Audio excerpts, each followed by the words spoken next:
Hi sir. Hello అండి. Sir మీ సొంత ఊరేది sir? సొంత గ్రామం వచ్చేసి ర్యాకల్ అండి. ఎక్కడ సార్ రాకల్ అంటే? ర్యాకల్ అది నారాయణఖేడ్ మండలంలో ఒక మారుమూల ప్రాంతం అది. అంటే near border Karnataka. Karnataka and మహారాష్ట్రకి బార్డర్లో వస్తుంది. రెండింటికి బార్డర్లో వస్తుంది. సో మీరు రెండు లాంగ్వేజ్ వస్తాయి సార్? లాంగ్వేజెస్ అయితే రావు, బట్ అర్థమవుతాయి. మరాఠీ ఇటు కన్నడ అర్థమవుతాయి, మాట్లాడడం అయితే రాదు. ఓకే. కొంచెం కొంచెం కొంచెం మేనేజ్ చేయవచ్చు. ఓకే. అంటే స్కూలింగ్ గవర్నమెంట్ స్కూలింగ్ నాది 7th వరకు గవర్నమెంట్ స్కూల్లో. ఓకే. తర్వాత అదే విలేజ్, పక్క విలేజ్ దుర్గాపల్లి అనే విలేజ్లో. ఆ విలేజ్లో అది కూడా లేకుండే.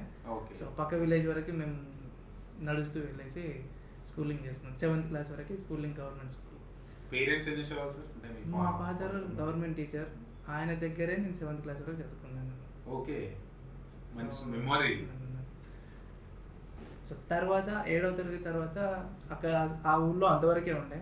సో 10వ తరగతి చదవాలంటే ఆటోమేటిక్గా నేను ఇంకో ప్లేస్కి వెళ్ళాల్సి వచ్చింది. సో నారాయణఖేడ్లో 10వ తరగతి వరకు మిగతా స్కూలింగ్ అనేది నారాయణఖేడ్లో చేసుకున్నాను. అక్కడ గవర్నమెంట్ ప్రైవేట్ స్కూల్.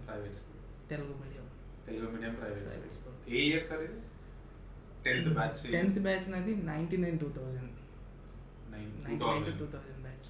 2000. ఇంటర్ ఎక్కడికి లేదు? తర్వాత 10th అయిపోయాక ఇంటర్మీడియట్ వచ్చేసి జైరాబాద్ కూడా ఆల్మోస్ట్ అది కూడా బార్డర్ టు కర్ణాటక. 2000లో. సో అక్కడ ప్రైవేట్ కాలేజ్ శ్రీవాణి కాలేజ్లో 2000-2002 వరకు ఇంటర్మీడియట్. ఇప్పుడు ఉందా సార్ కాలేజు? లేదు, ప్రస్తుతానికి అయితే లేదండి. అంటే మెడిసిన్ అంటే ఎంబీబీఎస్ చెయ్యాలని ఎందుకు అనిపించింది? చిన్నప్పుడు 7వ తరగతి వరకు అయితే నాకు ఎలాంటి టార్గెట్ ఏం లేదు. తర్వాత ఊరికే ఇంట్లో మదర్, మా మదర్ వాళ్ళ మేనమామ డాక్టర్ జోగిపేటలో చేసేవాళ్ళు, డాక్టర్ సత్యనారాయణ అని. సో తనని చూసి ఇన్స్పైర్ అవుతూ మా మదర్ ఊరికే డాక్టర్ అవ్వాలని చెప్పేది. అయినా నాకు అది మైండ్లో ఏం ఎక్కలేదు. బట్ ఒక్కసారి ఆయన కలిసి చూశాక, ఆయన దగ్గరికి వెళ్ళి భయపడుతూ ఇవన్నీ చూశాక మాత్రం ఒకటి అనిపించింది, ఓకే డాక్టర్ ఫీల్డ్కి ఒక రెస్పెక్ట్ ఉందనే ఉద్దేశంలో నేను డాక్టర్ చూస్ చేసుకున్నాను. బట్ తర్వాత చదువుతూ పోతున్నప్పుడు బైపీసీలోకి వెళ్ళాక I get interest in to the medicine. అసలు ఏంటి మెడిసిన్, ఎందుకు మనం మెడిసిన్లోకి వెళ్ళాలి, ఏం చేయొచ్చు అనేది తర్వాత ఇంట్రెస్ట్ వచ్చింది. బట్ ఇన్స్పిరేషన్ మాత్రం మా తాత, మా మమ్మీ వాళ్ళ మేనమామ. ఫస్ట్ ఇన్స్పిరేషన్ తాత, సెకండ్ ఇన్స్పిరేషన్ సబ్జెక్ట్. అప్పుడు ఎంట్రన్స్ ఎగ్జామ్ ఎంసెట్ అయినా సార్? ఎంసెట్ అంటే అప్పట్లో అంత ఈజీగా లేదు. నేను తెలుగు మీడియంలో చదువుకున్నాను 2002 వరకు ఇంటర్మీడియట్ అక్కడ. సో నేను చదువుకున్న కాలేజ్ నుంచి ఎంసెట్ ర్యాంక్ కొట్టడం చాలా కష్టం అప్పుడున్న సిచ్యువేషన్లో, అప్పుడున్న బ్యాక్గ్రౌండ్లో. సో 2002లో నేను షార్ట్ అటెంప్ట్లో అప్పుడు ఇచ్చినప్పుడు నాకు 3000 ర్యాంక్ వచ్చింది ఫస్ట్ అటెంప్ట్లో జైరాబాద్ కాలేజ్ నుంచి. అప్పుడు 3000 వచ్చింది. ప్రైవేట్ కాలేజ్లో ఎక్కడో వస్తుందని చెప్పేసి I didn't take the seat. అప్పుడు 3000 ర్యాంక్ వస్తే కూడా ప్రైవేట్, అప్పుడు గవర్నమెంట్ సీట్లు చాలా తక్కువ. అప్పుడు అప్పుడైంది మన రాష్ట్రం కంబైన్ స్టేట్. అప్పుడు మొత్తం యునైటెడ్ స్టేట్లో మనకున్న గవర్నమెంట్ కాలేజీలు 10. సో కాబట్టి అప్పుడు 3000 ర్యాంక్కి మనకు ప్రైవేట్ కాలేజీలు కూడా ఇన్ని లేవు. అప్పుడు హార్డ్లీ మన తెలంగాణలో ఒక 4-5 కూడా లేవు. కాబట్టి కొంచెం కష్టంగానే ఉండే. అంటే అప్పుడు ఎట్లా తీసుకుంటుండే సార్ ఇంటేక్? స్టూడెంట్స్ ఎంతమంది ఉంటుండే? అలొకేటెడ్ సీట్స్ ఎన్ని ఉంటుండే అప్పట్లో? వెరీ టఫ్ కాంపిటీషన్ అండి. ఒక సీట్కి చాలా మంది కాంపిటీషన్ ఉండేవాళ్ళు అప్పట్లోనే. చాలా కాంపిటీషన్, అప్పుడే కాంపిటీషన్ ఎక్కువ ఉంది. ఇప్పుడు కాంపిటీషన్ తగ్గింది యాక్చువల్లీ, బికాజ్ ఇప్పుడు నెంబర్ ఆఫ్ సీట్స్ పెరిగాయి. అప్పుడు number of seats are very less. Even నేను 2008-9 వరకు కూడా మనకి 3000 సీట్స్ కూడా లేవు ఎంబీబీఎస్. ఇప్పుడు స్టేట్లోనే, మన తెలంగాణ స్టేట్లోనే 10,000 సీట్లు ఇప్పుడు రీచ్ అయినాయి. సో అప్పుడు అంతగా లేవు. సో ఇంటర్మీడియట్తో వచ్చిన ర్యాంక్ మనకి గవర్నమెంట్లో చదవాలన్న కోరిక కుదరలేదు కాబట్టి ఆటోమేటిక్గా ఇంకో సంవత్సరం వృధా చేసుకుంటూ లాంగ్ టర్మ్కి వెళ్ళిపోయాం. సో లాంగ్ టర్మ్లో కోచింగ్ ఎంసెట్కి. అప్పుడు long term coaching EAMCET seat అనేది ఒక టైప్ ఆఫ్ టార్గెట్ ఉండే అనమాట. సో అప్పుడు వెళ్ళేసి ఒక సంవత్సరం అయిపోయాక మళ్ళీ లాంగ్ టర్మ్ గుంటూరు వికాస్లో చేశాను. ప్రస్తుతానికి ఆ బ్రాంచ్ కూడా లేదు. లాక్డౌన్ అయ్యాక దాంట్లో మంచి ర్యాంకే వచ్చింది, 250 వచ్చింది. సో దాంతో నా మెయిన్ గోల్ ఏంటంటే చేసే ఎంబీబీఎస్ ఉస్మానియాలో చేయాలి. ఓకే. సో ఆ ర్యాంక్తో నాకు ఉస్మానియాలో సీట్ వచ్చేసింది. నేను ఉస్మానియాకి ఏ ఇయర్ సార్? 2003. సెకండ్ అటెంప్ట్లో ఉస్మానియా సీట్ కొట్టేసి. కొట్టిన తర్వాత చాలా కష్టాలు ఉంది. చదువుకున్నంత ఇప్పటివరకు తెలుగు మీడియం, అక్కడ పోయాక ఇంగ్లీష్. సో ఫస్ట్ 6 months మనకి దానికి అడ్జస్ట్ అవ్వడానికే కష్టం అవుతుంది. సో ఆ సర్కిల్, మనం పెరిగిన బ్యాక్గ్రౌండ్ ఒకటి, పోయిన బ్యాక్గ్రౌండ్ ఒకటి, ఇక్కడ ఉన్న చదువుకున్న మీడియం ఒకటి, అక్కడ పోయినాక ఇంకొక మీడియం. సో అడ్జస్టబుల్కి టైం పడుతుంది. సో 6 months తర్వాత దెన్ స్లోలీ గెట్ అడాప్ట్ అయిపోయాను. లైఫ్ ఎట్లుండే sir Osmania medicine? It's dream seat. ఇష్టమైన ఎంబీబీఎస్, ఇష్టమైన కాలేజ్ కాబట్టి ఏది చేసినా ఇష్టంగానే చేసాం కాబట్టి we enjoyed the life. అక్కడ ఎన్ని years? 4.5 years in the college period. 1 year వచ్చేసి ఇంటర్న్షిప్. ఓకే.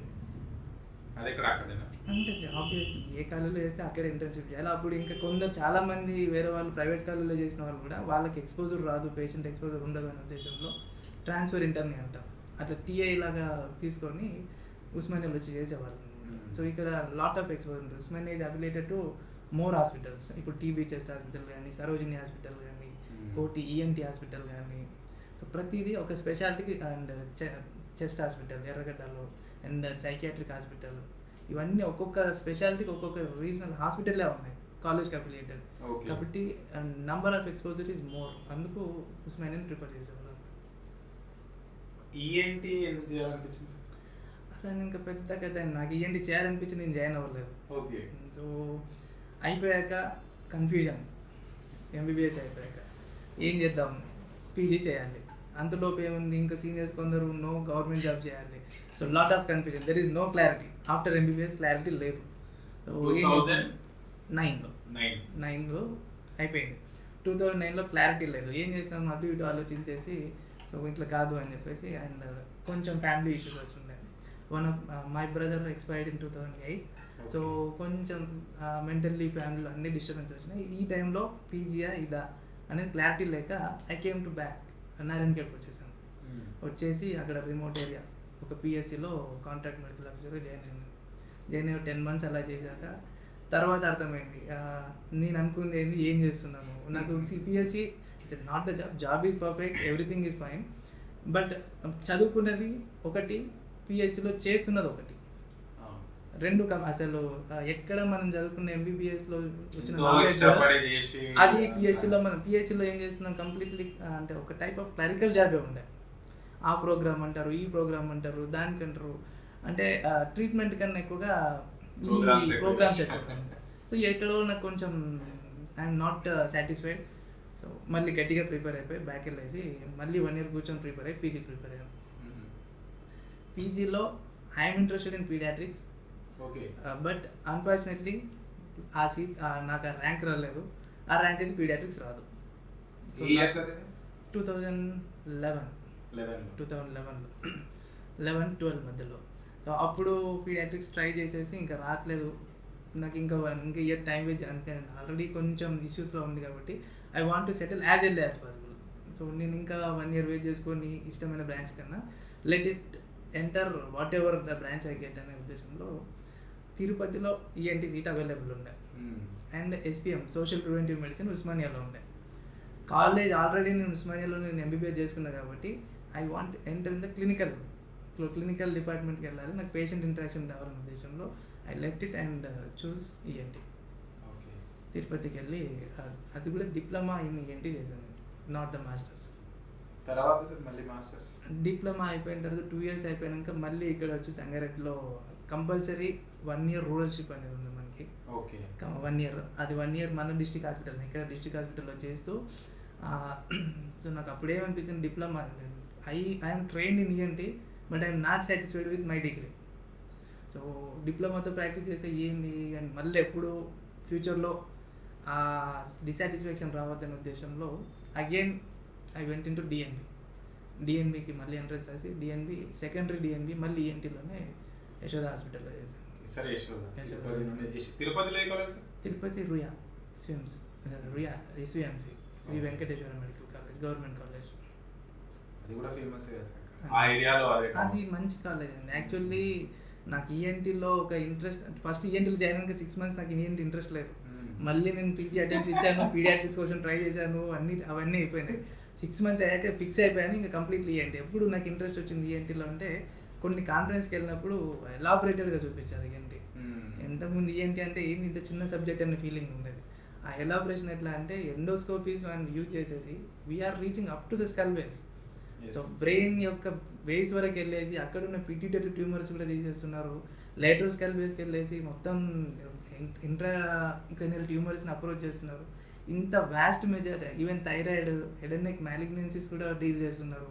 ఇంత వ్యాస్ట్ స్కోప్ ఉన్నాక అదర్ సబ్జెక్ట్ ఇంకెందుకు అనే ఫీలింగ్తో stick to the ENT. Second time ENT ఎక్కడ చూసారు? డిఎన్బి చేశాను, యశోద హాస్పిటల్ సికింద్రాబాద్లో. My mentor was doctor Deen Dayal. DNB అంటే diplomat in national board. Okay. అది ఇంకొక టైప్, ఒక యూనివర్సిటీ అంటే ఇంకొక టైప్ ఆఫ్ ఇదన్నమాట. ఇవన్నీ యూనివర్సిటీ కిందకి వస్తాయి. అది సపరేట్ బోర్డు, నేషనల్ బోర్డ్, అది completely private board. Throughout the thing corporate హాస్పిటల్స్తో మెయిన్లీ టైఅప్తో ఆ బోర్డు పెట్టేసి. ఇప్పుడు నార్మల్గా ఇప్పుడు 5 సెన్సెస్ అంటాము, అందులో 3 మీరే కవర్ చేసేస్తారు. How do you feel about it? Obviously అండి, మళ్ళీ చెప్తున్నాను, ఏంటి అంటే చులకనగా ఉండేది జాయిన్ అయ్యే వరకు.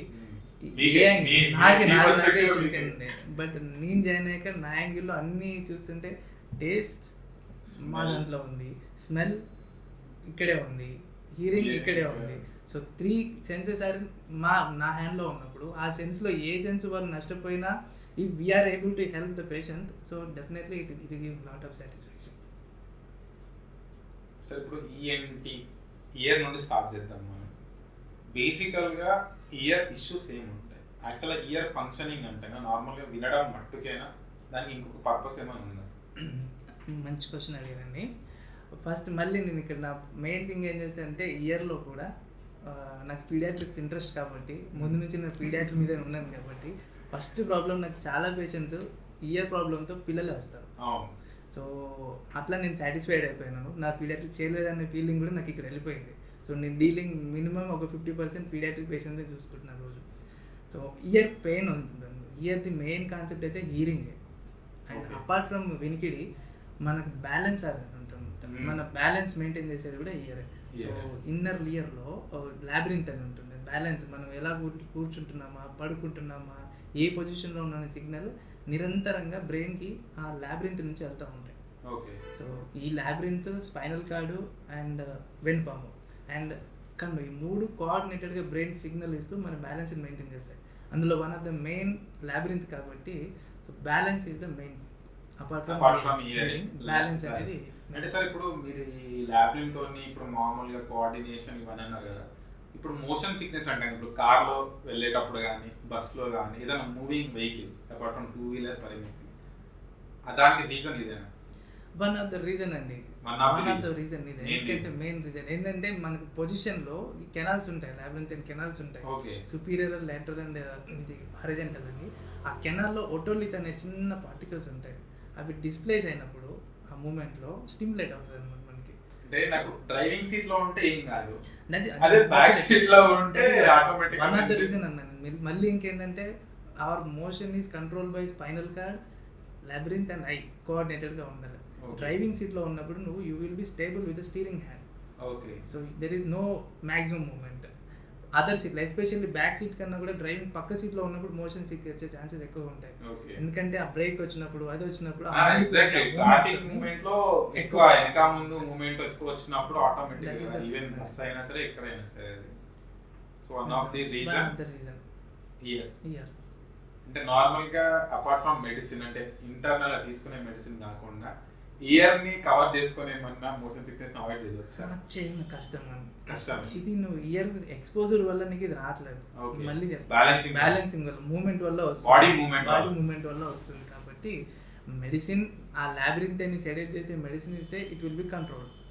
లేదు అంటే మాత్రం స్టిప్గా పెట్టుకొని. అంటే సెడేట్ చేసే మెడిసిన్ అంటే రెగ్యులర్గా యూజ్ చేసేది సార్? స్టెంటిల్ వాడతామండి. దాంట్లో స్టెంటిల్ ఆ టాబ్లెట్ వాడతాం. సో అంటే నార్మల్ ఎటువంటి లాబిరిథైన్ సెడేటివ్స్ కొన్ని ఉంటాయి. అంటే ఆథర్ ఇక్కడ అడుగుతున్నాను అంటే పర్ఫెక్ట్గా చెప్పండి మీరు. ఇప్పుడు నార్మల్ గా ఆండోస్టెరాన్ ఉంటది కదా, ఇప్పుడు జోఫర్ అది వేరు ఇది వేరు. అది వేరు, ఇది లాబిరిథైన్ సెడేటివ్. అదే అందుకే దీన్ని స్పెసిఫిక్ గా చెప్తున్నాను. అందుకే దాంట్లో ఉండే అది అదే ఆండోస్టెరాన్ అదే అది మనకి వామిటింగ్ సెన్సేషన్ ఒకటే తగ్గిస్తుంది. ఇప్పుడు లాబిరిథైన్ ఇప్పుడు అంటే మోషన్ సిక్నెస్ ఉన్నప్పుడు లాబిరిథైన్ సెడేట్ చేయాలా. ప్రోక్లోర్మిథాజిన్ అనేది ఉంటుంది, అది కాదు బట్టింగ్ స్టెమ్టిల్ అంటే ప్రోక్లోర్మిథాజిన్ అని ఉంటుంది దాంట్లో. అది లాబిరిథైన్ సెడేట్ చేస్తుంది. చెప్పండి మనకు చాలా యూజ్ అవుతుంది. ఎందుకంటే ఇప్పుడు నార్మల్ గా మోషన్ సిక్నెస్ అనేది పెద్ద సబ్జెక్ట్ సార్. అది చాలా మంది సఫర్ అవుతారు. మెడికల్ పోతే జోఫర్ ఇస్తాడు, అదే ఆండోస్టెరాన్ ఇస్తాడు, మామికైండ్ కానీ మౌత్ డిజాల్వింగ్ ఏదో ఒకటి ఇస్తాడు. యాక్చువల్గా ఆండోస్టెరాన్ యూజ్ చేసేది కీమోలో యూజ్ చేయాలి దాని పర్పస్. అంటే మామూలుగా మెజారిటీ యూజ్ చేయాల్సింది అయితే వామిటింగ్ సెన్సేషన్ కి కదా. ఆండోస్టెరాన్ ఏంటంటే ఇట్ ఈస్ యాంటీఎమిటిక్ డ్రగ్ కదా, అంటే వామిటింగ్స్ కంట్రోల్ చేస్తుంది. ఇప్పుడు మోషన్ సిక్నెస్ లో నీకు ఓన్లీ వామిటింగ్ ఒకటే కాదు. So there is a chances of balance changes కూడా వచ్చే ఛాన్సెస్ ఉంటాయి. కాబట్టి ఈ ప్రోక్లోర్మిథాజిన్లో ఏం చేయాలంటే లాబిరిథైన్ సెడేట్ చేసేస్తే ఆటోమేటిక్గా నీ మోషన్ మూమెంట్ని లాబిరిథ్ క్యాచ్ చేయదు అనమాట. సో అది సెడేట్, అది నిద్రపోతుంటుంది. సో సెడేట్ అయిపోతే యాక్టివ్ ఉంటే అది సెడేట్ అయి ఉంటుంది. కాబట్టి most of the times vertigo తల తిరిగిన కేసులో కూడా we will prefer this thing prochlorperazine apart from betahistine. So అప్పుడు ఏమవుతుంది అంటే అది వామిటింగ్ సెన్సేషన్ ఆపుతుంది, మన మోషన్ సిక్నెస్ కూడా ఆపుతుంది. Basic case ondansetron is okay. Ondansetron is not working, we have to go with these drugs. Okay. So యాక్చువల్గా motion sickness వచ్చేది అయితే బ్యాలెన్స్ కోఆర్డినేషన్ వల్ల అంతే. ఇయర్లోనే ఉంటుంది. One of the even spinal one of the main reason అంటే simple గా వచ్చే రీజన్ అంటే స్పైనల్ అంటే ఇష్యూస్ వేరే ఉండొచ్చు. Mobility it also moves. So మళ్ళీ లాబిరిథే కదా సార్, నీకు స్పైన్ కూడా మూవ్మెంట్ వస్తుంది. ఈ మూవ్మెంట్ వల్ల డిస్టర్బ్ అయ్యేది ఇదే కదా. మళ్ళీ స్పైనల్ కార్డ్ కూడా కోఆర్డినేట్ చేస్తుంది. ఓకే. నీకు చిన్న మెదడులో ఇక్కడ నుంచి సిగ్నల్ జరుగుతూ ఉంటాయి కదా, ఈవెన్ స్పైనల్ కార్డ్ కూడా నీకు మోషన్ పొజిషన్ కంట్రోల్ చేస్తుంది. అందుకే చూడు spinal cord lesion, cervical lesion వచ్చినప్పుడు కూడా పేషెంట్స్ వర్టైగో సిమ్టమ్స్ వస్తారు, తల తిరుగుతుంది అని వస్తుంటారు అనమాట. They will loss the balance, అంటే ఉన్నట్టుగా అంటే కన్ఫ్యూజ్డ్ మూమెంట్ ఉంటుంది. So both reasons together. Ear and ఇప్పుడు వచ్చి మీరు అన్నారు కదా సార్, ఇప్పుడు చిన్న పిల్లల్ని ట్రీట్ చేస్తున్నాము పీడియాట్రిక్ని, ఎక్కువ 50% వాళ్ళే ఉంటారని. వాళ్ళకి వస్తున్న ఇష్యూస్ ఏంటి సార్? యాక్చువల్గా మెయిన్ థింగ్ అండి, జలుబు వల్ల వాళ్ళకి ఏంటంటే రొటీన్ జలుబుని నెగ్లెక్ట్ చేస్తారు చాలాసార్లు. ఈ జలుబుతో వాళ్ళకి ఏమైందంటే ముక్కుకి చెవికి మధ్యలో ఉండే కనెక్షన్ యూస్టేషన్ ట్యూబ్ అంటాము, అది వాళ్ళకి హారిజెంటల్ పొజిషన్లో కొంచెం వైడ్గా వెడల్పుగా ఉంటుంది. ఓకే. అది మన ఫేస్ పెరుగుతున్న కొద్దీ అది నేరో అవుతుంటుంది అనమాట. సో వైడ్గా వెడల్పుగా ఉన్నప్పుడు ఏమైందంటే జలుబు వచ్చినప్పుడు జలుబు ఈజీగా వాళ్ళకి ఆ గొట్టం పెద్దగా ఉండడం వల్ల ఇయర్ లోపలికి ఈజీగా వెళ్తుంది పడుకున్నప్పుడు. ఓకే. సో ఇయర్ లోపల వెళ్ళినప్పుడు మెంబ్రెయిన్ వెనకాల మిడిల్ ఇయర్ మధ్య చెవి అంటాం, దాంట్లో ఎక్కువ ఫీల్ అయినప్పుడు వాళ్ళు మధ్యరాత్రిలో చెవి నొప్పితో లేస్తారు. సో చెవి నొప్పితో లేచి ఫుల్ ఏడుస్తూ ఉంటారు అనమాట. ఇది పీడియాట్రిక్ అండి, అప్ టు 5 to 6 years వరకు కూడా కామన్గానే ఉంటుంది టాడ్లర్స్ అందరిలో. ఎస్పెషల్లీ 1 year బిలో బేబీస్కి ఇంకెక్కువగా ఉంటుంది. వాళ్ళకి ఎంత అంటే నీకు ఫేస్ పెరుగుతున్న కొద్దీ ట్యూబ్ స్ట్రక్చర్ మారుతుంది కాబట్టి చిన్న ఏజ్లోనే ఇంకెక్కువ కామన్ అనమాట. సో అందుకే చిన్న ఏజ్లో వాళ్ళు ఇయర్ పెయిన్ అంటారు, నెక్స్ట్ డే ఇయర్ డిశ్చార్జ్ అనుకుంటూ వస్తుంటారు. ఇవి కామన్ కంప్లైంట్స్ వస్తూ ఉంటాయి. కొన్నిసార్లు నెగ్లెక్టెడ్ కేసెస్లో babies may have chances of అంటే వాళ్ళకి వినికిడి కోల్పోయే అవకాశాలు కూడా ఉంటాయి దీనివల్ల జలుబు వల్ల. సో జలుబు ఆ సింపుల్ జలుబుని ఎప్పుడు మనం తీసుకోవడానికి ఎందుకంటే జలుబు నీకు అలర్జిక్ అవ్వచ్చు, వైరల్ ఇన్ఫెక్షన్ అవ్వచ్చు, ఏదైనా ఉండొచ్చు. అదే వైరల్ పార్టికల్ ట్యూబ్ ద్వారా ల్యాబ్రింత్కి వెళ్ళిపోతే, మధ్య చెవి నుంచి ల్యాబ్రింత్కి వెళ్ళిపోతే వైరల్ ల్యాబ్రింథైటిస్ వస్తుంది. ల్యాబ్రింథైటిస్ వచ్చిందంటే నరం పోయి వినికిడి పోయే ఛాన్సెస్ కూడా ఉంటాయి. We have cases. Not to neglect. Do not neglect. Do not neglect. Even a common cold, do not neglect. మెయిన్గా చిన్న పిల్లలు ఎవరైనా సరే ఇప్పుడు పీడియాట్రిక్ చెప్తున్నాను కాబట్టి అది even the same cases are occurring 11 years, 12 years, 20 years, 24 years అడల్ట్స్లో కూడా I'm coming across with this with the hearing loss. అంటే జలుబు వచ్చింది, దెబ్బడేసింది కదా అని వదిలేస్తారు అంతే. ఆ తర్వాత మనకి దీనికి గ్రేస్ పీరియడ్ 3 days ఉంటుంది.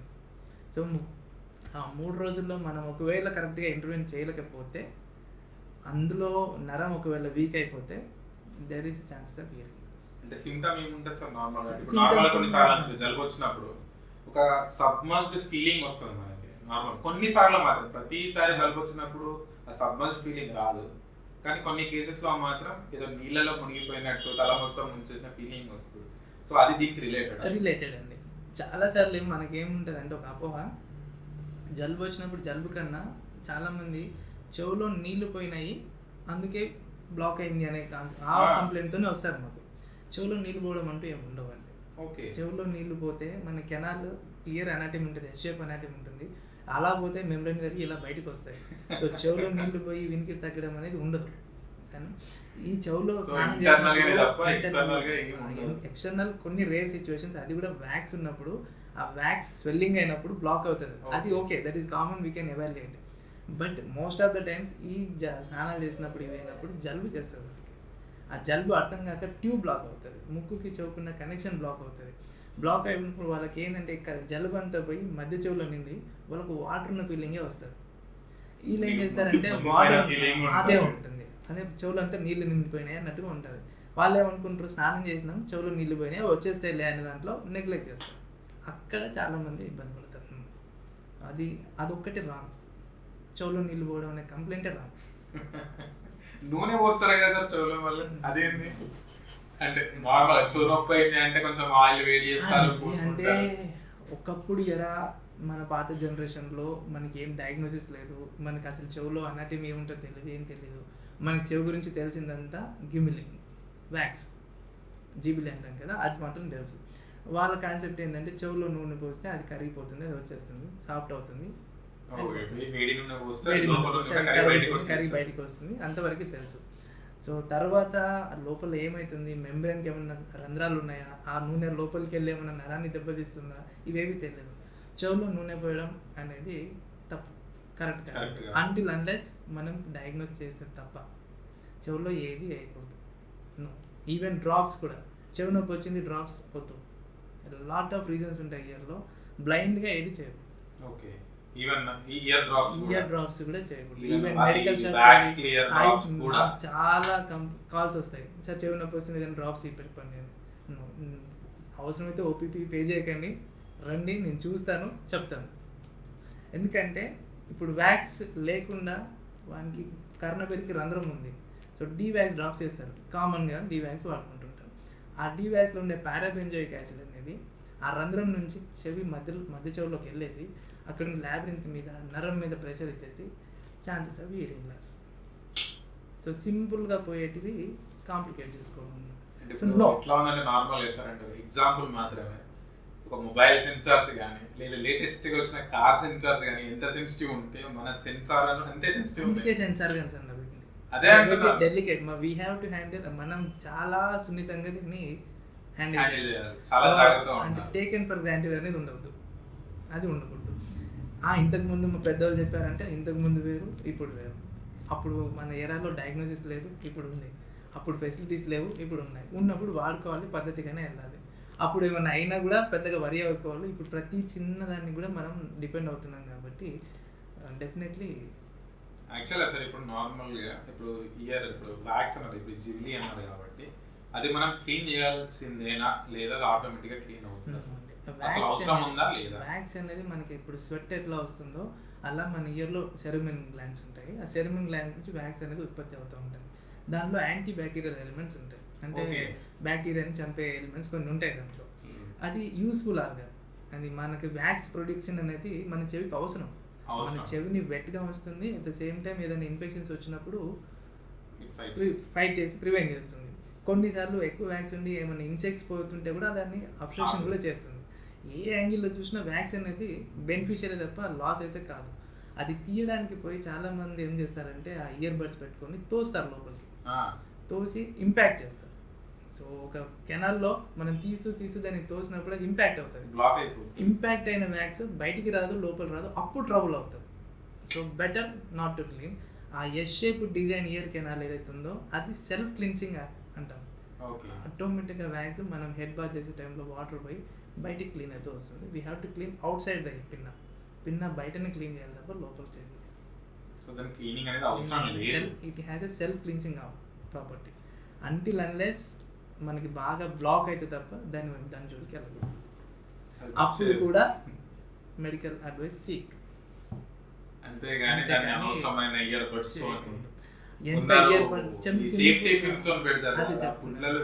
కళ్ళు మూసుకొని ట్రాఫిక్ ఉన్న రోడ్ మీద నడవడం ఎంత డేంజరో, కళ్ళు మూసుకొని ఇయర్లో ఏది పెడతామో అంతే డేంజర్. సింపుల్. సో థింక్, నువ్వు ఇయర్లో ఏదైనా పెడుతున్నావు అంటే ఆలోచించు. కళ్ళు మూసుకొని నువ్వు రోడ్ మీద నడుస్తున్నట్టే. అది సేఫ్టీ అయితే ఇది సేఫ్టీ, అది సేఫ్ కాకపోతే ఇది సేఫ్ కాదు. ఏం మిస్ అయినా పోతుంది. ఇంకొక ఆప్షన్ లేదు. అటు ఇటు ఉందని కూడా ఏం లేదు. అంటే కర్ణబేరి రప్చర్ అయ్యి అదృష్టం బాగుండి సర్జరీతో మనం రిపేర్ చేయొచ్చు, కానీ కొన్నిసార్లు బియాండ్ ద లెవెల్ సింపుల్ పిల్లలని మెషిన్ పట్టుకొని చెప్తారు. కొన్ని కేసులో మెషిన్కి కూడా లిమిటేషన్ ఉంటుంది. ఇంప్లాంట్ వరకు వెళ్ళాల్సి వస్తుంది. పెద్ద అన్నెసెసరీ చిన్నవి పోయేది పెద్దదానికి తెచ్చుకోవద్దు. Go and take a proper medical ఇయర్ని చాలా సున్నితంగా చూసుకోవాలండి. దీంట్లో ఇంకేమైనా ఉంటాయి సార్ ఇయర్? నేను అంటున్నా you can extract me maximum అని. సర్జరీస్ పార్ట్లు ఉంటాయి కదా, చీమ్ కార్తో వస్తుంటారు అవన్నీ ఉంటాయి కదా.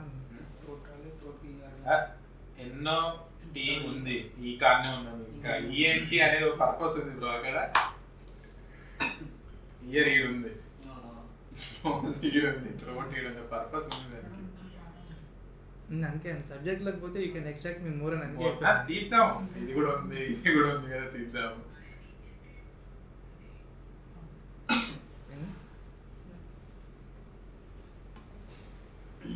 సార్ కమింగ్ టు ఎన్, ఈఎన్టీలో ఎన్, నోస్.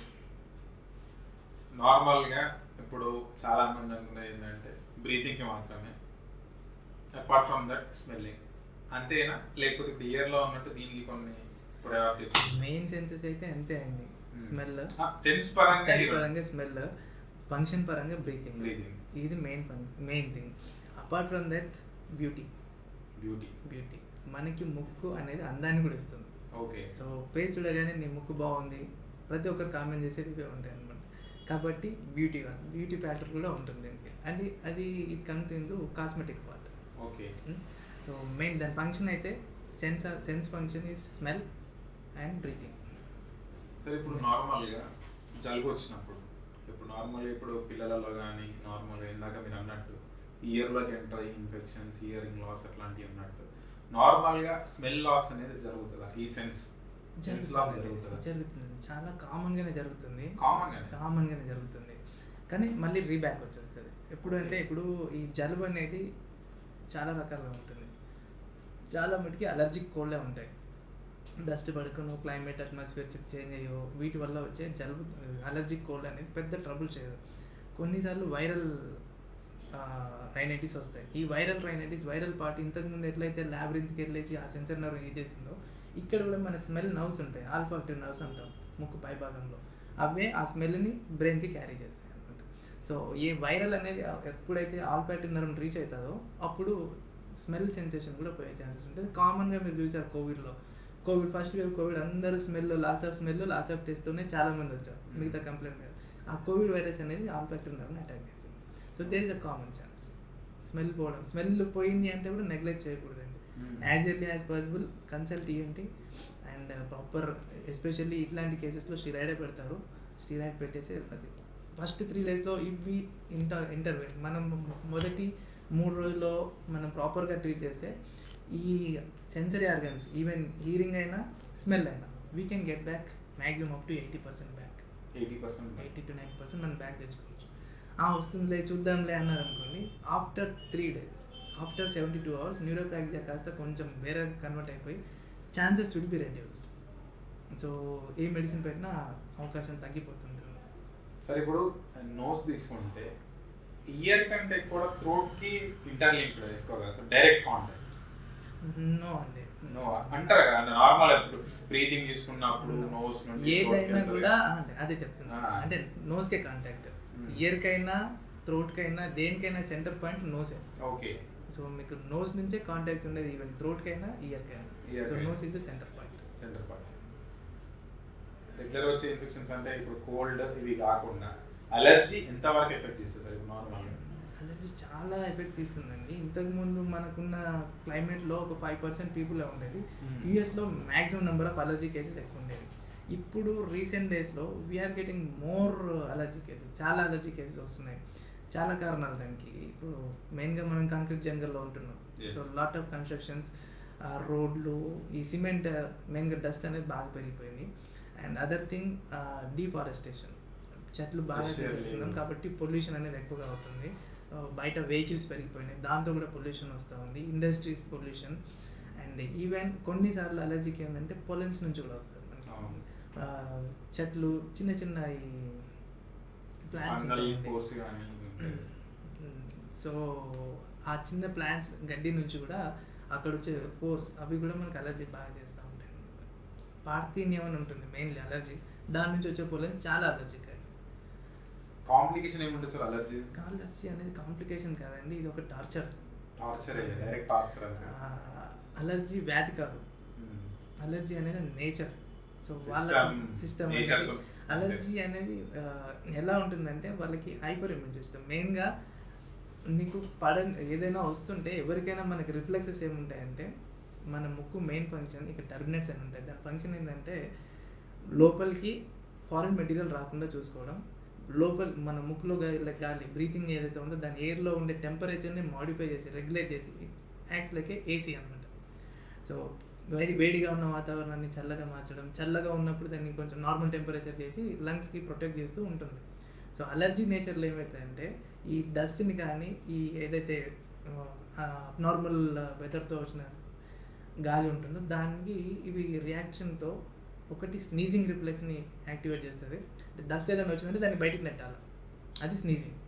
డస్ట్ ఏదైనా వస్తే బయటికి నెట్టాలా. ఎట్లా నెట్టుంది అంటే ఒకటి స్నీజింగ్ ద్వారా, రెండోది వాటర్ని ఎక్కువ ప్రొడ్యూస్ చేస్తుంది ముక్కు. ఆ వాటర్లో డస్ట్ కలిసి బయటికి వెళ్ళిపోవడం. అందుకే జలుబు కారడి అంటాం కదా, ఆ కారణం అనేది దాని వెనక ఉన్న మెకానిజం ఇదే అనమాట. ఈ రెండింటి వల్ల ఈ అలర్జీ పేషెంట్లకు ఏమైతే అంటే ఈ మెకానిజం అనేది ఎక్కువగా స్టిమ్యులేట్ అవుతుంది. సో వాళ్ళకి యాంటీబాడీస్ ఎక్కువగా ఉండడం వల్ల చిన్న డస్ట్ వచ్చినా దే కాంట్. సింపుల్ ఏంటంటే పోలీస్ అన్న యాంటీబాడీస్ ఇస్ నథింగ్ బట్ పోలీసులు ఎక్కువ ఉన్నారు, డస్ట్ అనేది దొంగ అనుకోండి. ఒక దొంగ వచ్చినా పోలీసులు ఎక్కువ ఉన్నప్పుడు వాళ్ళకి పని ఉండదు కాబట్టి అందరు అటాక్ చేస్తారు, అది పంపించాలని అందరు అటాక్ చేస్తారు. అందుకు వీళ్ళకి స్నీజింగ్ ఈ రిఫ్లెక్సెస్ అనేవి ఎక్కువ అవుతాయి. కొంచెం డిస్టర్బ్ అవుతూ ఉంటాయి. పొద్దున్నలో కానీ 10 సార్లు తుమ్మాము, 20 సార్లు తుమ్ములు వస్తున్నాయి. కొందరు అయితే ఇంకా కంప్లైంట్స్ ఏంటంటే ఫంక్షన్లోకి వెళ్తే ఇంకా వాళ్ళకి అలర్జీ. ఈవెన్ చిన్న పాక్ కూడా, చిన్న స్మోక్ కూడా వాళ్ళకి పడదు, తుమ్ముతూనే ఉంటారు. మనకి ఇండియన్ ట్యాబ్ ప్రకారం ఏంది, తుమ్ము వస్తే మంచిది కాదు అంటారు. సో అక్కడ ఫంక్షన్లో కూడా వెళ్ళలేకపోతున్నాం సార్ అని అంటే అది అందుకే టార్చర్ అనే వర్డ్ యూజ్ చేసిందంట. అది ట్రబుల్ కాదు బట్ టార్చర్. అంటే సార్ ఇప్పుడు నార్మల్గా ఇప్పుడు అలర్జీ తీసుకుంటే ఇప్పుడు ఇక్కడ ప్రొటెక్ట్ యాక్చువల్గా నోస్ ఈ ఎయిర్వే అంతా కూడా ప్రొటెక్ట్ చేసేది లంగ్స్కి pure of the pure air పోవడానికి ప్రొటెక్ట్ చేస్తుంది. ఇన్ కేస్ లోపలికి పోయినా కానీ ఇప్పుడు ఆస్థమాటిక్ కాఫ్ వాటికి కూడా ఇది రీజన్ అవుతుందా? ఆబ్వియస్లీ అండి. అలర్జీ రైనైటిస్ అనే వాళ్ళు ఉన్న వాళ్ళు 80% of the allergic rhinitis May turn up into asthma. 80% of people allergic rhinitis అంటే ఆస్తమాగా టర్న్ అయ్యే ఛాన్సెస్ ఎక్కువగానే ఉంటాయి. ఎందుకంటే ఎంత కాకుండా హైపర్ స్టిమ్యులేటర్ ఉంటుంది కాబట్టి చిన్న ఒక dust particle it stimulates and it converts into asthma chances అయితే ఉంటాయి. కొన్ని టైప్ ఆఫ్ స్మెల్స్ కూడా బ్రాంకైటిస్ అదే చెప్తున్నానండి. అలర్జీ అనేది ఒక్క యాంగిల్లో కాదు. ఇప్పుడు నేను డస్ట్, సిమెంట్, కాంక్రీట్ ఇవే చెప్పాను. ఇవి any deodorant, any type of smell అవి కూడా మనకి స్టిమ్యులేట్ చేస్తూ ఉంటాయి మనకి అలర్జీ కాదు. అందుకే మీకు పెయింటర్స్లో కామన్గా వస్తుంటుంది. ఈవెన్ కొన్ని కంపెనీస్లో చేస్తున్నప్పుడు స్మెల్ వాళ్ళకి ఆ స్మెల్తో కెమికల్ ఎక్స్పోజర్తో కామన్గా వస్తుంటుంది. అలర్జీ కెన్ బి స్టిమ్యులేటర్, ఏ దాంతో అయినా స్టిమ్యులేట్ అవ్వచ్చు. అలర్జీకి మోస్ట్ ఆఫ్ ద కారణం డస్ట్ మైట్ అని ఉంటుంది. అది 80% డస్ట్లో ఉండే మైట్తో ఎక్కువగా అలర్జీ వస్తుంది. రిమైనింగ్ అనేది డిపెండింగ్ అపాన్ దేర్ చిన్న మైక్రో ఆర్గానిజం ప్రాణి. అండ్ ఫంగల్ స్పోర్స్ కూడా అలర్జీని కాజ్ చేస్తాయి. ఈ ఫంగల్ స్పోర్స్ అనేవి 2 రకాలు ఉంటాయి. సో అలర్జీ కాజ్ చేసేవి సిమ్టమ్సే ఇస్తాయి. ఇక్కడ ఉండి ఫంగల్స్ ఉండేసరికి మనకి మాయిశ్చర్ ఎక్కడ ఉంటే అక్కడ ఫంగల్ స్పోర్స్ వస్తుంటాయి. సో అవి అలర్జీ కాజ్ చేసి కంటిన్యూగా ఫంగల్ స్పోర్స్ ఉన్నంత వరకు అలర్జీ సిమ్టమ్స్ వస్తూనే ఉంటాయి. కొన్ని ఫంగస్కి క్యారెక్టర్ ఏముందంటే ఇన్వేజివ్ ఉంటాయి. అవి సరౌండింగ్ టిష్యూని డ్యామేజ్ చేసుకుంటే ఇన్వేజ్ చేసి అవి డేంజరస్ అయిపోతాయి. ఇట్ మే అంటే మీరు కోవిడ్ తర్వాత వినే ఉంటారు బ్లాక్ ఫంగస్ అనేది మ్యూకర్మైకోసిస్ అంటాము. అది దాని క్యారెక్టర్ ఏంటంటే అది కూడా నోస్లో వచ్చే ఫంగల్ దీంతో, బట్ ఆ సరౌండింగ్ స్ట్రక్చర్కి ఏమి డిఫరెన్స్ లేకుండా ఇంక్లూడింగ్ బోన్తో సహా డ్యామేజ్ చేస్తే గ్రోత్ పెరుగుతూనే పోతుంటుంది అన్నమాట. సో అవన్నీ మనం కన్సిడర్ చేసుకోవాలి. ఇప్పుడు కొన్ని మెడికల్ అంటే డిసీజెస్ తీసుకుంటే సార్, ఇప్పుడు కొన్ని టైప్ ఆఫ్ అమీబా తీసుకున్నా, ఇప్పుడు స్టిల్ వాటర్ స్విమ్మింగ్కి వెళ్ళినా కానీ త్రూ నోజే వెళ్ళిపోతుంది అని అంటారు. అండ్ ఇప్పుడు బ్లాక్ ఫంగస్ తీసుకున్నా, ఏమైనా లంగ్ ఇన్ఫెక్టింగ్ తీసుకున్నా కానీ త్రూ నోజే వెళ్ళిపోతుంది. So first we have to protect nose. Definitely నోస్ని చాలా కేర్ సెన్స్ ఆర్గన్లను మనం చాలా కేర్ ఉండాలి. Apart from sense nose is the route, అది main route for all the things.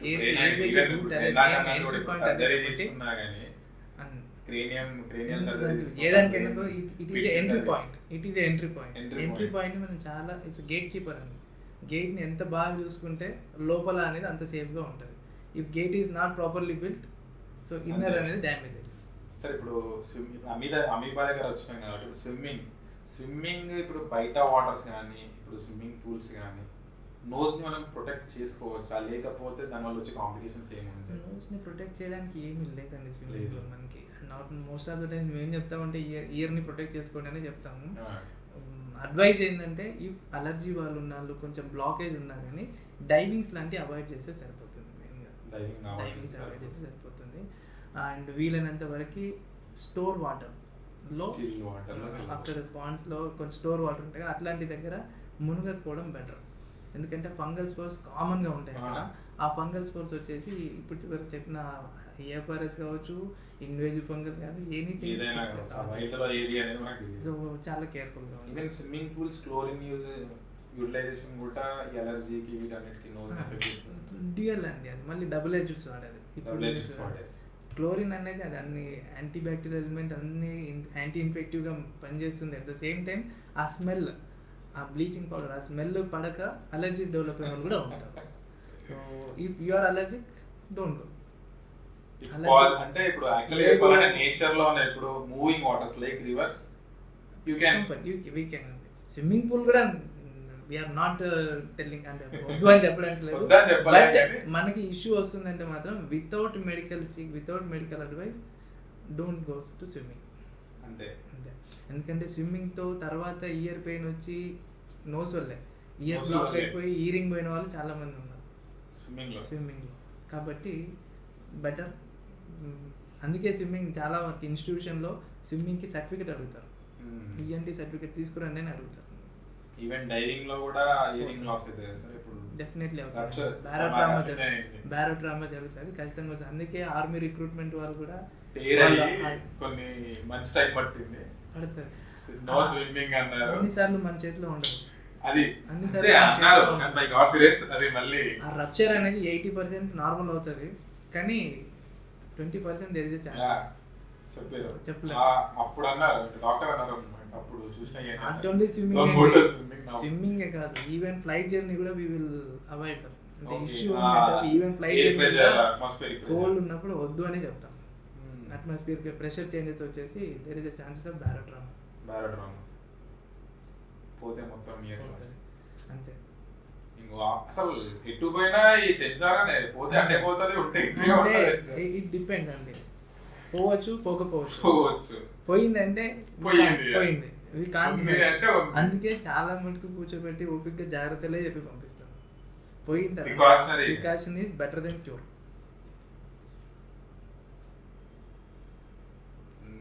Sir ఇప్పుడు రైనోప్లాస్టీ అంటారు కదా, ఇప్పుడు నోస్ రీకన్స్ట్రక్షన్ కానీ ఇవన్నీ కానీ, లేదు ఇప్పుడు స్పెసిఫిక్ తీసుకుంటే సైనసైటిస్ రెగ్యులర్గా తీసుకునే ఇన్ఫెక్షన్, బ్యాక్టీరియల్ అయినా సరే వైరల్ అయినా సరే. ఇప్పుడు సైనసైటిస్ తీసుకుంటే ఇప్పుడు రైనోసైనసైటిస్ అంటారు కదా సార్, దీనికి దానికి తేడా ఏంటి? రెండు ఒకటే అండి. రైనో అంటే ముక్కుని రైనో అంటాం మనం. సైనసెస్కి నోస్కి పారాసైనసల్ సైనసెస్, నోస్కి సైడ్లలో సైనసెస్ ఉంటాయి, అందులో సిక్రిషన్స్ అన్ని అక్యుములేట్ ఇన్ఫెక్ట్ అయితే sinusitis. The combination is rhinosinusitis. అంతే. There is no sinusitis. It's we use the term rhinosinusitis. అంటే సైనస్ అంటే స్పేస్ కదా sir, empty spaces. Empty spaces ఎందుకు ఉంటాయి మనకి? లొకేషన్ మెన్షన్ చేయడానికి రైనో మనకి పారానైసల్ సైనస్లో వస్తుంది కాబట్టి రైనోసైనసైటిస్ అంటాం. ఇప్పుడు సార్ ఇప్పుడు నాజల్ పాలిప్స్ అంటారు కదా, ఇప్పుడు అవి వచ్చి పోతాయా లేదా వస్తే పోకుండా ఉంటాయా? అదే పాలిప్ అనేది అలర్జిక్ కేసెస్లో ఎక్కువగా ఉంటుంది. ఇప్పుడు నువ్వు అలర్జిక్ అనుకోండి, ఇప్పుడు ఒక మస్కిటో బైట్ చేసింది, ఇంత వాపు వస్తుంది మనకి, అది అట్లాగే ఉంటుందా? పోతుంది. పోతుంది. సో అట్లా అని చెప్పేసి మళ్ళీ రాదా? మళ్ళీ మస్కిటో బైట్ చేస్తే మళ్ళీ వస్తుంది. అయితే ఇక్కడ కూడా కాన్సెప్ట్ ఏంటంటే పాలిప్స్ కూడా నువ్వు ఎనీ అలర్జెన్ ప్రోడక్ట్కి ఎక్స్పోజ్ అయినప్పుడు, ఇందాక చెప్పారు రన్నింగ్ నోస్ అని చెప్పేసి, రన్నింగ్ నోస్ ఉంటుంది, స్నీజింగ్ ఉంటుంది. ఆ రన్నింగ్ నోస్, ఆ నోస్ సీక్రెషన్స్ అన్నీ దాని చుట్టూ ఉన్న మ్యూకోజాలు, నోస్లో స్కిన్ మ్యూకోజా అంటాం, ఆ మ్యూకోజాలు అక్యుములేట్ అయిపోయి బెలూన్ లాగా ఫామ్ అవుతాయి. సో అటాచ్డ్ బెలూన్ లాగా అది టర్బినేట్ని సైజ్ పెరగడానికి మాంసం పెరగడం అంటారు. ఇవి పాలిప్స్ అనేవి it's grape like structure in the nose. ఈ అలర్జీ ఉన్న వాళ్ళకి వాటర్ అన్ని ఫిల్ అయిపోయి మ్యూకోజ్ అటాచ్తో గ్రేప్ లైక్ స్ట్రక్చర్లా ఫామ్ అవుతుంది. సో వస్తాయి పోతాయి కదా. అవి ఒక్కోసారి ఆస్టియోమీటర్, మన నోస్ నుంచి సైనసెస్ ఉన్న ఎంట్రీని మొత్తం బ్లాక్ చేస్తే అక్కడ ఎయిర్ ఎంట్రీ అనేది ప్రాపర్గా వెళ్ళకపోయినప్పుడు అవి కంటిన్యూగా ఉండిపోయే ఛాన్సెస్ ఉంటాయి. సో దాన్ని మెడికల్ పాలిపెక్టమీ ఆర్ సర్జికల్, మెడికల్గా ట్రై చేసి అవ్వకపోతే పాలిప్స్ని సర్జికల్ వరకు కూడా వెళ్ళాల్సి వస్తుంది. ఇది నేసల్ పాలిప్స్ టోటల్ అంటే ఎయిర్వే మొత్తం బ్లాక్ చేస్తున్నప్పుడు వాళ్ళు ఇంకా ముక్కులో ఇంకా స్పేస్ ఉండదు, కంటిన్యూ నోట్తోనే గాలి తీసుకుంటుంటారు. అండ్ నోట్తో గాలి తీసుకున్నప్పుడు డస్ట్ అనేది డైరెక్ట్గా లంగ్స్కి వెళ్ళి ఇక్కడ కూడా ఇంకా ఆస్తమా ఛాన్సెస్ ఎక్కువ ఉంటాయి.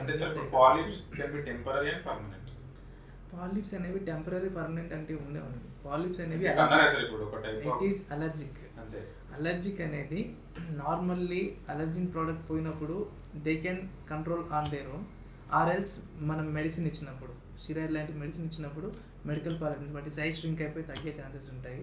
అప్పటికి కూడా లేదు అంటే మనం పాలిప్స్ని రిమూవ్ చేయాల్సి వస్తుంది. రిమూవ్ చేసినాక కూడా మళ్ళీ అలర్జీని ఎక్స్పోజ్ వస్తే మళ్ళీ వస్తాయి. ఇవి అలర్జిక్ క్యారెక్టర్ కాబట్టి. ఈ మాంసం పెరగడం అంటే మనం చెప్పాను మీకు, ముందులో ముక్కులో మధ్య బొక్క ఉంటుంది, అటువైపు ఇటువైపు టర్మినేట్స్ అంటాం, ద్వారపాలకుల గేట్ కీపర్స్ లాగా 3 టర్మినేట్స్ ఉంటాయి, inferior, superior and middle, 3 terminates ఉంటాయి. ఈ ఇన్ఫీరియర్ టర్మినేట్ అనేది కింద లావుగా ఉంటుంది బాగా. సో దానికి ఎక్కువ పని ఉంటుంది. మనకి బ్రీతింగ్ వచ్చేటప్పుడు ఏ దానికైనా ఎక్కువ గేట్ కీపర్ పని చేసేది inferior terminate. So allergy product కానీ కంటిన్యూ ఎక్స్పోజర్ టు అలర్జీ వల్ల వచ్చినప్పుడు వాటికి పని ఎక్కువ అవుతుంది కాబట్టి ఆ సైజ్ ఎక్కువ అవుతాయి. సో ఆ సైజ్ ఎక్కువనే మాంసం పెరిగింది, కొవ్వు పెరిగింది అంటుంటాం. ఎక్కువ సైజ్ వచ్చినప్పుడు ఆటోమేటిక్గా నోస్లో ఉన్న ప్లేస్ తగ్గిపోతుంది. తగ్గిపోయినప్పుడు వాళ్ళకి బ్లాక్స్ ఎక్కువ అవుతాయి, ముక్కు మూతుంది పడేయడం ఎక్కువ అవుతుంటుంది, దాన్నే మాంసం పెరగడం. అంటే అది సర్జరీస్ ఏమో అవసరం మళ్ళీ వెళ్ళిపోతుంది అట్లా కాదండి, అదే చెప్తున్నాను. సర్జరీ అనేది ఎప్పుడు అవసరం పడుతుంది అంటే అనటామికల్ అబ్స్ట్రక్షన్, అంటే మనకి ముక్కు మధ్య బొక్క ఏదైతే ఉందో మన దూలం ఉంటాం, అది ఏదైతే తిన్నగా లేకుండా అటు ఇటు తిరిగి ఉంటుంది, వంకరగా ఉంటుంది. ఆ వంకరగా ఉండడం వల్ల ఈ టర్మినేట్స్ కూడా సైజ్ పెరిగేసి మన ఎయిర్వేని బాగా బ్లాక్ చేస్తున్నాయంటే అప్పుడు సర్జరీ అవసరం. అంతే తప్ప ఇప్పుడు నువ్వు మెడిసిన్ వాడేసి అది అలర్జిక్ చల్లదనం పోయినాక నార్మల్ అయిపోయి ఎయిర్వే బాగుంది అంటే మాత్రం సర్జరీ అవసరం లేదు. అన్ని కేసులకి surgery. Most of the time ఏంటంటే ఈ నోస్ బ్లాకేజెస్ అంటే జలుబు ఉన్నప్పుడే కాదు, ఇప్పుడు బయటికి వెళ్ళినప్పుడు కానీ, ఏసీలో కూర్చున్నప్పుడు కానీ, చల్లగా బయటకు వచ్చినప్పుడు, డస్ట్లోకి వెళ్ళినప్పుడు కానీ ఒక బ్లాకేజ్ ఎక్స్పీరియన్స్ చేస్తాం కదా, ఆ బ్లాకేజ్ అనేది ఈ మజిల్ వల్లనే అవుతుంది. అట్లా కాదు, ఇట్ హ్యాస్ టు బి, అది ఎవాల్యుయేట్ చేయాలి. బోన్ ఎంత ఉంది, టర్మినేట్ ఎంత ఉంది, మన ముక్కులో గాలి తీసుకునే స్పేస్ ఎంత క్రియేట్ అవుతుంది, ఆస్టియోమీటర్ ఏరియా ఎట్లా ఉంది, బ్లాక్ ఏమైనా ఉన్నాయో చూసుకోవాలి. అన్నీ బాగానే ఉన్నాయి, ఓన్లీ ఈ టెంపరేచర్ వల్ల కానీ డస్ట్ వల్ల కానీ టర్మినేట్స్ పెరుగుతూ తగ్గుతూ వస్తున్నాయంటే మాత్రం వాటికి సర్జరీ అవసరం లేదు. అలర్జిక్ కేసెస్కి సర్జరీ అవసరం లేదు.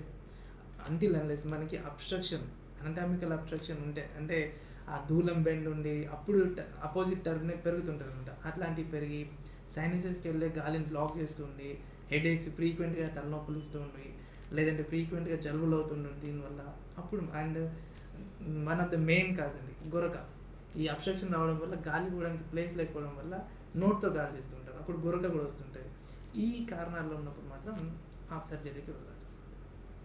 ఇప్పుడు నార్మల్ గురక కూడా డేంజర్ అంటే ఇప్పుడు మీరు అన్నదాన్ని బట్టి గురక అదే అండి. ఇప్పుడు గురక అనేది చాలా పెద్ద టాపిక్. గురక ఎందుకు వస్తుందని ఫస్ట్ ఎవాల్యుయేట్ చేసుకోవాలి. నేను ముక్కులో ఒక రీజన్ ఉంటుంది కాబట్టి చెప్పాను. గురకకి కారణం ఏంటంటే శ్వాస మార్గం, ముక్కు నుంచి మొదలుకొని మనకి till the entry of the bronchus, అక్కడి వరకు బ్రీతింగ్ స్పేస్ ఉంటుంది. ఒక గొట్టం, గాలి గొట్టం, అప్పర్ రెస్పిరేటర్, ఆ గాలి గొట్టంలో ఎక్కడ నీకు నేరో అయినా కూడా, ఇప్పుడు విజిల్ లాంటిదండి, నేరో స్పేస్లో మనం గాలి ఊపితే సౌండ్ వస్తుంది. సో ఈ బ్రీతింగ్ స్పేస్ ఎక్కడ అబ్స్ట్రక్షన్ వచ్చినా, ఎక్కడ అడ్డుగోడ ఉన్నా గురక వస్తుంటుంది అనమాట. సో ఇది కాకుండా వెయిట్ పెరగడం, ఇంకా ఆల్కహాల్ ఎక్కువ తీసుకుని మజిల్ రిలాక్స్ అవ్వడం, టైట్నెస్లో మజిల్ రిలాక్స్ అవ్వడం, ఇవన్నీ కారణాలు కూడా ఉంటాయి. బట్ అబ్స్ట్రక్షన్ ఉన్నప్పుడు మాత్రం మనం చూసుకోవాల్సి వస్తుంది గురక. అండ్ గురక వరకే ట్రబుల్ కాదు, దీన్ని next thing obstructive sleep apnea అంటాం. గురకతో పాటు అబ్స్ట్రక్టివ్ స్లీప్ యాప్నియా అంటే నిద్రలో స్లీప్ అనేది అబ్స్ట్రక్ట్ అవుతూ ఉంటూ యాప్నిక్ స్పెల్స్ అంటే గాలి తగ్గిపోయేది, మనకి లంగ్స్కి గాలి అందకుండా ఉండే స్పెల్స్ ఉంటాయి, యాప్నియా స్పెల్స్ అంటాం. ఆ స్పెల్స్ రాగానే మనకి బ్రెయిన్కి సిగ్నల్ అనేది మధ్య మధ్య లేస్తూ ఉంటాం అనమాట, ఉలిక్కి పడి. సో నీకు గాలి అందట్లేదు లేవు అని బ్రెయిన్కి సిగ్నల్ వేస్తుంటుంది, అదే యాప్నిక్ స్పెల్స్. అట్లాంటి అబ్స్ట్రక్టివ్ స్లీప్ యాప్నిక్ ఎపిసోడ్స్ ఎక్కువగా వస్తున్నాయి, definitely it is serious condition. ఎందుకంటే నీకు యాప్నిక్ స్పెల్స్ ఎక్కువ వస్తుందంటే హార్ట్ మీద ప్రెషర్ పడుతూ ఉంటుంది. ఇట్ లీడ్స్ టు, దానివల్ల మనకి బీపీ వచ్చే ఛాన్సెస్ ఉంటాయి. మధ్యరాత్రిలో అప్పుడప్పుడు హార్ట్ ఇష్యూస్ కూడా వచ్చే ఛాన్సెస్ కూడా ఉంటాయి. పానిక్ అండి, నీకు గాలి అడకనే ఊపిరాడకనే లేస్తాం. అది పడుకున్నాడు, గురక పెట్టాడు, మంచి నిద్రపోయాడు అనేది రాంగ్ కాన్సెప్ట్. గురక అబ్స్ట్రక్టివ్ స్లీప్ యాప్నియా అనేది పక్కన వాళ్ళకి డిస్టర్బెన్స్ కన్నా కూడా అతనికి ఆరోగ్య సమస్యలు ఇచ్చే అవకాశాలు ఎక్కువ ఉంది. గురకని ఖచ్చితంగా రీసెంట్లీ అంటే ఒక ఆర్టికల్ చదివిన దాన్ని బట్టి అడుగుతున్నారు, సేమ్ ఈ గురక అనేది మోస్ట్ ఆఫ్ ది టైం బాడీకి ఆక్సిజన్ అంటే ఇప్పుడు గాలి అందాక బ్రెయిన్ ఇచ్చే సిగ్నల్, దాన్ని ఎప్పుడు కూడా నెగ్లెక్ట్ చేయొద్దు అనేది దాని వెనకాల ఇది రీజన్స్. ఆబ్వియస్లీ అందుకే చెప్తున్నాను, గురక అనేది ఇంతకు ముందు పార్ట్నర్ డిస్టర్బెన్స్ లాగా చూసుకునే వాళ్ళు, వాడేంద్ర గురక పెట్టి మొద్దు నిద్రపోతున్నాడు, అది wrong concept. So partner disturbance కన్నా గురక అనేది తన ఓన్ మెడికల్ ఎక్కువగా ఉంది, ఇట్ ఈస్ గివింగ్ ఇండికేషన్ ఇస్తూ ఉంది. సో ఎన్ని ఫ్యాక్టర్స్ ఉంటే అన్ని ఫ్యాక్టర్స్ ఎవాల్యుయేట్ చేసుకోవాలి. సో దానికి చాలా పరీక్షలు వచ్చినాయి. సో స్లీప్ యాప్నియా స్టడీస్ వచ్చినాయి, స్లీప్ స్టడీస్. సో గురక ఎంత పెడుతున్నారు, ఆ గురక టైంలో శాచురేషన్ టైం అని ఉంటుంది, మనకి ఆక్సిజన్ లెవెల్ శాచురేషన్ కొలుస్తాం కదా, ఎంత శాచురేషన్ వస్తుంది, పెద్ద గురక వచ్చినప్పుడు ఆ శాచురేషన్ ఎంత తక్కువ పడిపోతుంది, సో ఎంత డేంజర్లో ఉన్నాం మనం అనేది అన్ని స్టడీస్లో మనం ఎవాల్యుయేట్ చేయవచ్చు. దాన్ని బట్టి గురకని కేటగిరీ చేస్తాం, మైల్డ్, మోడరేట్, సివియర్ అని. దాన్ని బట్టి ట్రీట్మెంట్ ప్రోటోకాల్ కూడా మారిపోతాయి. అది ఆన్ చేసిన అదే 30 minutes అయిపోయింది, 40 minutesకి వచ్చి మధ్యలో 10 minutes ఇన్లైతుంది. No problem. అదే అలా ఫోన్లో చూసుకుంటే ఇక్కడ ఏమవుతుందని చెప్పి సరే ఇప్పుడు త్రోట్కి వెళ్దాం. నోస్ ఇంతేనా? నోస్ ఎంతేనా అంటే మీరు వీ కెన్ ఎక్స్ప్లోర్ లాట్ అండి నోస్లో. ఇంకా ఒక 2-3 చెప్పండి అడిగేద్దాం. ఇప్పుడు మీరు అన్నారు అదే సైనసైటిస్ అన్నారు కదా, సో సైనసైటిస్ అనేది కూడా చాలా బ్రాడ్ టర్మ్. ఇప్పుడు పేషెంట్స్ అందరూ మా దగ్గరికి ఎట్లా వస్తారు, సార్ నాకు సైనస్ ఇష్యూ ఉంది, అదే టర్మ్తో వస్తారు. అంటే అంతకు మించి అంటే అది బాగా జనాల్లోకి వెళ్ళిపోయింది. సో సైనస్ ఇష్యూ అంటే సైనస్ ఎందుకు వచ్చింది, అసలు సైనస్ ఏంటి, అసలు సైనస్ ఎందుకు ఉంది బాడీలో, ఫస్ట్ మనకు అది తెలియాలి. సో సైనస్ అనేది ఎంటీ స్పేస్, మన ఫేస్లో ఉన్న ఎంటీ స్పేస్. ఎంటీ స్పేస్ ఎందుకు క్రియేట్ చేయబడింది అంటే యాక్చువల్లీ ఇప్పుడు సైనస్ స్పేస్ ఓన్లీ ఇక్కడే ఉంటుందా, ఈవెన్ స్కల్లో కూడా ఎక్కడైనా ఉంటుంది, స్కల్లో కూడా ఉంటుంది. మనకి మెయిన్ సైనస్ పారానైసల్ సైనస్ అంటాం వీటిని. పారానైసల్ అంటే నోస్కి చుట్టుపక్కల, పారా అంటే చుట్టుపక్కల అని. సో నోస్కి చుట్టుపక్కల ఉన్న సైనస్ని పారానైసల్ సైనస్ అంటాము. ఇవి maxillary, ethmoid, frontal and sphenoid 4 సైనస్లు ఉంటాయి మనకి. సో ఈ sinus sphenoid sinus occipital region, back side, నోస్కి బ్యాక్ సైడ్ ఆక్సిపిటల్ రీజన్లో ఉంటాయి, ముందు బ్రెయిన్కి ముందే అండి, స్కల్ బేస్లోనే ఉంటాయి, అన్ని స్కల్ బేస్లోనే ఉంటాయి. సో ఈ 4 స్పైనసెస్ ఎందుకు క్రియేట్ చేయబడ్డాయి అంటే ఇవి ఎంటీ స్పేసెస్, గాలి ఉంటుంది. గాలి ఎందుకంటే ఇప్పుడు మనం హెడ్ వెయిట్ అనేది స్పైన్ పైన పడకుండా చూసుకోవడానికి సైనసెస్ చాలా మటుకు ఉపయోగపడతాయి. ఓకే. సో ఇప్పుడు మనది ఒక 20 kg హెడ్ అనుకో, దీని మీద పడకూడదు. సో లైట్ వెయిట్ ఉండాలి మన హెడ్. లైట్ వెయిట్ ఉండాలి అంటే గాలి ఉండాలి. సో ఇంత వెయిట్ కూడా గాలి వల్ల లైట్ వెయిట్ తెలుస్తుంటుంది. అందుకు మెయిన్ సైనసెస్ మెయిన్ యూజ్ అదనమాట. ఇప్పుడు స్విమ్మింగ్ చేసేటప్పుడు కూడా మనం లోపల గాలి ఉన్నది వేసేస్తే నీటిలో మునగదు, అదే గాలి లేకుండా ఉంటే మునిగిపోతుంది. సో దాని వెయిట్నెస్ తగ్గిపోతుంది అనమాట. సో ఈ సైనసెస్లో కంటిన్యూ అలర్జీస్ వచ్చేసి వాటర్ నిండినప్పుడు మనకి హెవీ అయిపోయి we will feel heaviness. So అప్పుడు సైనసైటిస్ అంటాం. ఆ వాటర్ అనేది ఇన్ఫెక్ట్ అయిపోయి కంటిన్యూగా ఇన్ఫ్లమేషన్ చేంజెస్ వస్తే అప్పుడు సైనసైటిస్ అంటాం. ఓన్లీ బ్లాక్ ఉండి జలుబు వరకే ఉంటే అన్నిటిని సైనసైటిస్ అనకూడదు. It is rhinitis. Rhinitis is different, sinusitis is different. Rhinitis continue ఉండి సైనస్ ఇన్ఫ్లమేషన్ ఇచ్చి సైనస్ ఇన్ఫెక్షన్ తెస్తేనే సైనసైటిస్ అంటాం. ఓకే ఓకే సరే ఇంతవరకు అంటే ఇంకా నెక్స్ట్ ఇట్లానే ఇంకా నోస్ లాగా అండి సర్జికల్ పార్ట్లో అంటే మళ్ళీ ఇంకా కొన్ని మిక్స్ అంటే చిన్న పేషెంట్స్ వచ్చే మిక్స్ ఎట్లా ఉంటాయి అని క్లారిటీ చేద్దాం అనుకుంటున్నాను. ఏంటంటే వస్తారు సార్ లేజర్ అయినా అంటారు సర్జరీ అంటే నార్మల్ టర్మ్స్ అంటే what we're encountering. Laser surgeries అనేవి అవుట్డేటెడ్, ఇప్పుడు ఎవరు చేయట్లేదు. అది లేజర్ అనేది అవసరం కూడా లేదు. ఎండోస్కోపిక్ సర్జరీ చేస్తాం. ఎండోస్కోపిక్ అంటే మనం కెమెరా సిస్టమ్ని ఇంటర్నల్ పెట్టేసుకొని మనం పిక్చర్ని మ్యాగ్నిఫై చేసుకొని చిన్న చిన్న పరికరాల ద్వారా చేసే సర్జరీస్.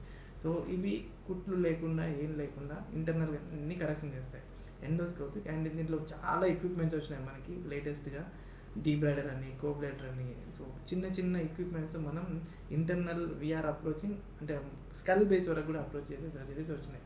పిట్యూటరీ ట్యూమర్స్ ఉన్నాయి, పెద్ద పెద్ద యాంజియోఫైబ్రోమాస్, ఇక్కడ క్యాన్సర్లను కూడా మనం ఇంటర్నేసర్గా డీల్ చేస్తున్నాం. ఇంట్రానేసల్ మనకి ఇంట్రానేసల్ క్యాన్సర్స్, యాంజియోఫైబ్రోమా లాంటివి, స్క్వామస్ సెల్ కార్సినోమా లాంటివి ఉంటాయి. అవి కూడా ఎండోస్కోపిక్గా ట్రీట్ చేసుకోవచ్చు. అంటే ఫేస్ని పెద్దగా కట్ చేయకుండా, ఫేస్ డిస్మార్ఫిక్ కాకుండా ఇంటర్నల్గానే మనం చేసుకోవచ్చు. సరే ఇప్పుడు నార్మల్గా ఇప్పుడు మీరు కార్సినోమా అంటే క్యాన్సర్ ఇవి అన్నారు, వీటిని ట్రీట్ చేసేది కూడా మీ డిపార్ట్మెంట్ లేదండి. క్యాన్సర్ అనేది చాలా పెద్ద కాంబినేషన్ స్ట్రక్చర్ అనమాట. ఇప్పుడు ఫస్ట్ థింగ్ ఫస్ట్ డయాగ్నోసిస్ అనేది ఇంపార్టెంట్. ఏదైనా వచ్చింది అంటే ఎందుకు వచ్చింది, అది ఎక్కడి నుంచి వచ్చింది చూసుకుంటాం. ఫస్ట్ చూసి ఇమేజింగ్ ద్వారా ఎంతవరకు ఉందని తెలుస్తుంది. తెలిస్తే అది తేడా అనిపిస్తుంది అంటే దాన్ని ఫస్ట్ బయాప్సీ కన్నా ప్లాన్ చేస్తాం, లేదంటే ఎక్సిషన్ బయాప్సీ కన్నా ప్లాన్ చేస్తాం. ఎక్సిషన్ బయాప్సీ అంటే మొత్తం ఒకటేసారి తీసేసి బయాప్సీ పంపడం, లేదంటే డౌట్ ఉంది అంటే చిన్నగా తీసి అది కన్ఫర్మేషన్ చేసుకొని దెన్ వి ప్లాన్. సో అప్పుడు అయిపోయిన తర్వాత బయాప్సీ కన్ఫర్మేషన్ వచ్చినాక మళ్ళీ దీంట్లో కీమో రేడియేషన్ పార్ట్ కూడా వచ్చేస్తుంది సర్జికల్ ఎక్సిషన్ తర్వాత. సో సర్జికల్ ఆంకాలజీ వాళ్ళు ఇన్వాల్వ్ అవుతారు, ఎన్టీ వాళ్ళు సూపర్ స్పెషాలిటీ చేసి సర్జికల్ ఆంకాలజీ చేసి వాళ్ళు ఇన్వాల్వ్ అవ్వచ్చు. Next chemo radiation, medical oncologist and radiation oncologist.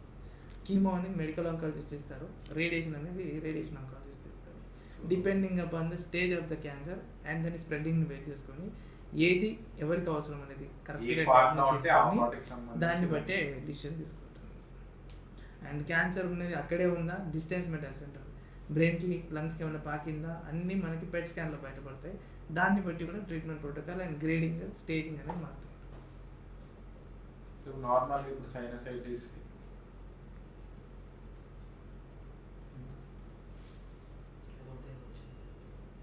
Charge బిడ్యా ఏది నీ కొంత అట్లయింది మొత్తం ఇప్పుడు నేను ఇది అడుగుతామని అనుకున్నాను. లేదు సర్జరీ ఇంపార్టెంట్ దాన్ని ఇంపార్టెంటా కాదని అడుగుతున్నాయి, అది ఫుల్ క్వశ్చన్ అంటే సరే ఇప్పుడు నార్మల్గా ఈ సైనసైటిస్ కానీ ఇప్పుడు నేజల్ సర్జరీస్ ఇప్పుడు మీరు అన్నాయి బెటరా కాదా అంటే బెటర్ కాబట్టి ఆప్షన్స్ కదా. లేదు అది మంచి ప్రశ్న అండి. బెటరా కాదా అంటే సెలెక్షన్ ఆఫ్ ది పేషెంట్ అనేది చాలా ఇంపార్టెంట్. అయితే ఇప్పుడు ఇది క్వశ్చన్ చేస్తుంది. ఇప్పుడు నార్మల్గా సరే ఇప్పుడు ఈ నేజల్గా వచ్చిన ఏదైనా ఇష్యూస్ ఇప్పుడు పాలిప్స్ కానీ సైనసైటిస్ కానీ ఏదైనా సరే సర్జరీ ఒకటే సొల్యూషన్ అంతే అదే చెప్తున్నాను. మంచి ప్రశ్న ఇది. సర్జరీ ప్రతి పేషెంట్కి సర్జరీ చేయాల్సిన అవసరం లేదు. సెలెక్షన్ ఆఫ్ ద పేషెంట్ చాలా ఇంపార్టెంట్. సో అలర్జీ పేషెంట్ ఉంది, నేను మళ్ళీ ఇందాక ఎగ్జాంపుల్ చెప్పాను, కాకుండా ఇక్కడ ఈ క్రానిక్లో అబ్స్ట్రక్షన్ ఉన్నప్పుడు మాత్రం సర్జరీతో పాటు ప్రికాషన్స్ కూడా చాలా ఇంపార్టెంట్. సర్జరీ ఏం చేస్తుంది అబ్స్ట్రక్షన్ని రిలీవ్ చేస్తుంది, బ్రీతింగ్ స్పేస్ని క్రియేట్ చేస్తుంది. బ్రీతింగ్ స్పేస్ బాగుంటే ఆటోమేటిక్గా సగం ప్రాబ్లం వెళ్ళిపోతుంది. ఆ తర్వాత ప్రికాషనరీ తీసుకోకపోతే there is a chances of converting into allergy. కాబట్టి సర్జరీతో పాటు ప్రికాషన్స్ అనేది మ్యాండేట్. నాకు సర్జరీ అయిపోయింది, నేను మొత్తం ఇంకా నార్మల్ అయిపోయినా అని ఎవరైతే అనుకుంటారో అది డెఫినెట్లీ రికరెన్స్ వచ్చే ఛాన్సెస్ అయితే ఉంటాయి. ఇప్పుడు నేను కింద పడ్డాను, దెబ్బ తగిలింది, ట్రీట్మెంట్ తీసుకున్నా ఇంకా నేను లైఫ్లో నాకు ఇంకేం కాదు అనుకుంటే ఎట్లనో ఇది అంతే. మళ్ళీ మళ్ళీ దెబ్బ తాకుతుంది, మళ్ళీ నువ్వు ప్రికాషన్ తీసుకుపోతే మళ్ళీ ఇబ్బందులు పడతావు. Decision making. సో ఇక్కడ ట్రీట్మెంట్ 50%, 20% అంటే 80% ప్రికాషనరీ సెన్సార్ అంతే. ప్రికాషన్ ఈజ్ చాలా important.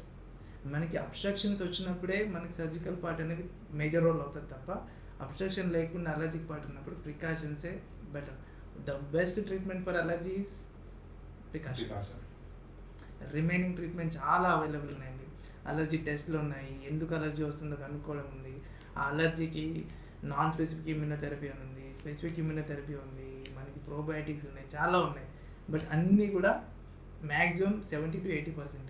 100% there is no treatment for allergy. 100% treatment ఎందులో లేదు.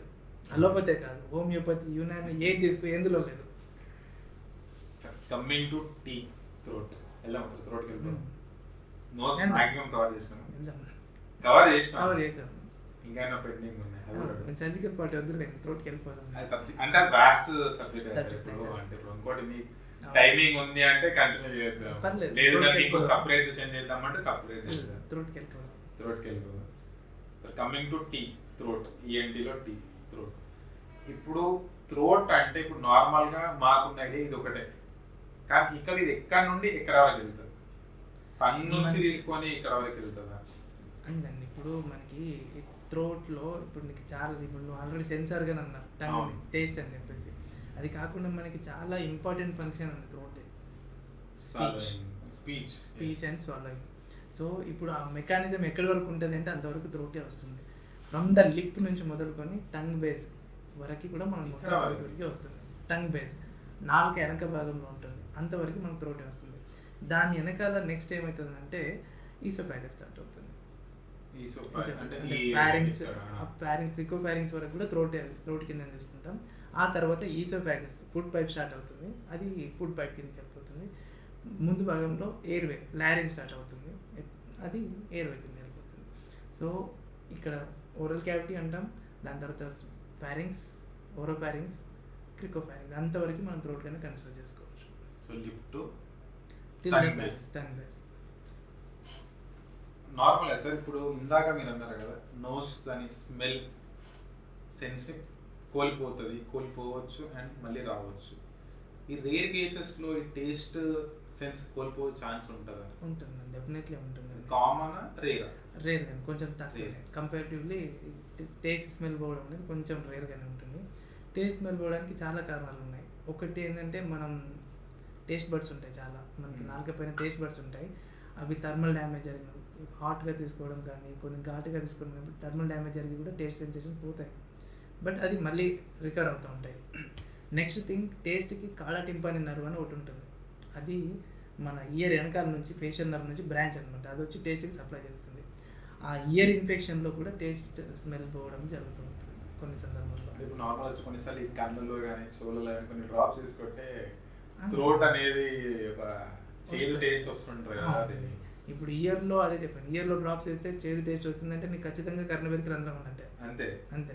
ఎందుకంటే నువ్వు ఇయర్లో వేస్తే కర్ణబేరిని దాటే కిందికి నుంచి థ్రోట్కి రావాలి. వచ్చింది టేస్ట్ తెలిసిందంటే నీకు కర్ణబేరికి రంధ్రం ఉన్నట్టే. కళ్ళల్లో వేసేది మాత్రం ఇక్కడ లాక్రిమల్ సిస్టమ్ అని ఉంటుంది. ఆ లాక్రిమల్ శాక్ ద్వారా లాక్రిమల్ డక్ట్ అనేది నోస్లోకి ఓపెన్ అవుతుంది.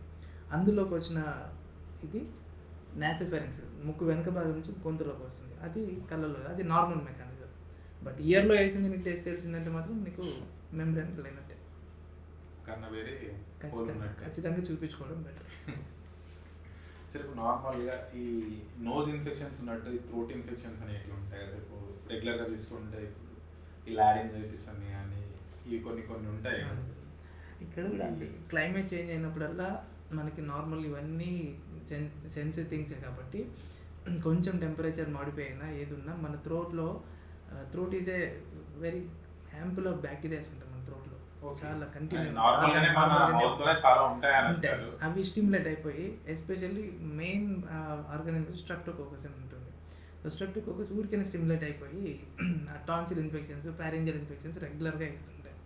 ఈవెన్ కొంచెం వైరల్ పార్టికల్ మ్యూటేషన్ జరిగి ఇన్ఫెక్షన్ వచ్చినా థ్రోట్ ఈజీగానే ఎక్స్పోజ్ అవుతూ ఉంటుంది. So very common, very common.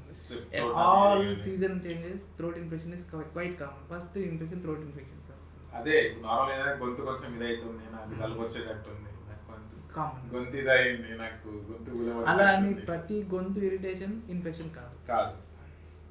అంటే ఇంకేముంటుంది sir possibility normal? Most of the times అండి మళ్ళీ అదే అలర్జిక్ స్టిమ్యులేషన్తోనే ఎక్కువ చాలాసార్లు క్లైమేట్ చేంజ్ అయినప్పుడు అలర్జిక్ స్టిమ్యులేషన్ వస్తుంది. అలర్జిక్ స్టిమ్యులేషన్ అంటే మన మ్యూకోజా మొత్తం ఈ టెంపరేచర్ మోడిఫికేషన్కి అడ్జస్ట్ అవ్వదు, అప్పుడు ఇరిటేట్ అవుతుంది. ఆ ఇరిటేషన్తో కూడా మనకి గొంతులో ఏదో ఫీలింగ్ ఉన్నట్టుగా ఉండేసి అది వస్తుంది. రెండవది ఎసిడిటీ. ఎసిడిటీ ఎవరైతే ఉంటుందో పడుకున్నప్పుడు రిఫ్లెక్స్ వచ్చి తగిలినా కొద్దీ మ్యూకోజా అనేది డ్రై అయిపోతుంది. ఆ డ్రై మ్యూకోజా అనేది కంటిన్యూస్గా మనకి ఇరిటేషన్ చేస్తుంది. So that gives lot of dry cup. So ఇవన్నీ ఇన్ఫెక్షన్స్ కావు, ఇవన్నీ ఇన్ఫ్లమేటరీ. సరే ఇప్పుడు నార్మల్గా ఒక అలర్జీకి లేదు అని అంటే ఇప్పుడు ఇన్ఫెక్షన్స్కి డిఫరెన్స్ తెలుసుకోవాలి అని అంటే ఎట్లా అంటే డ్యూరేషన్ ఏమన్నా ఉంటారు?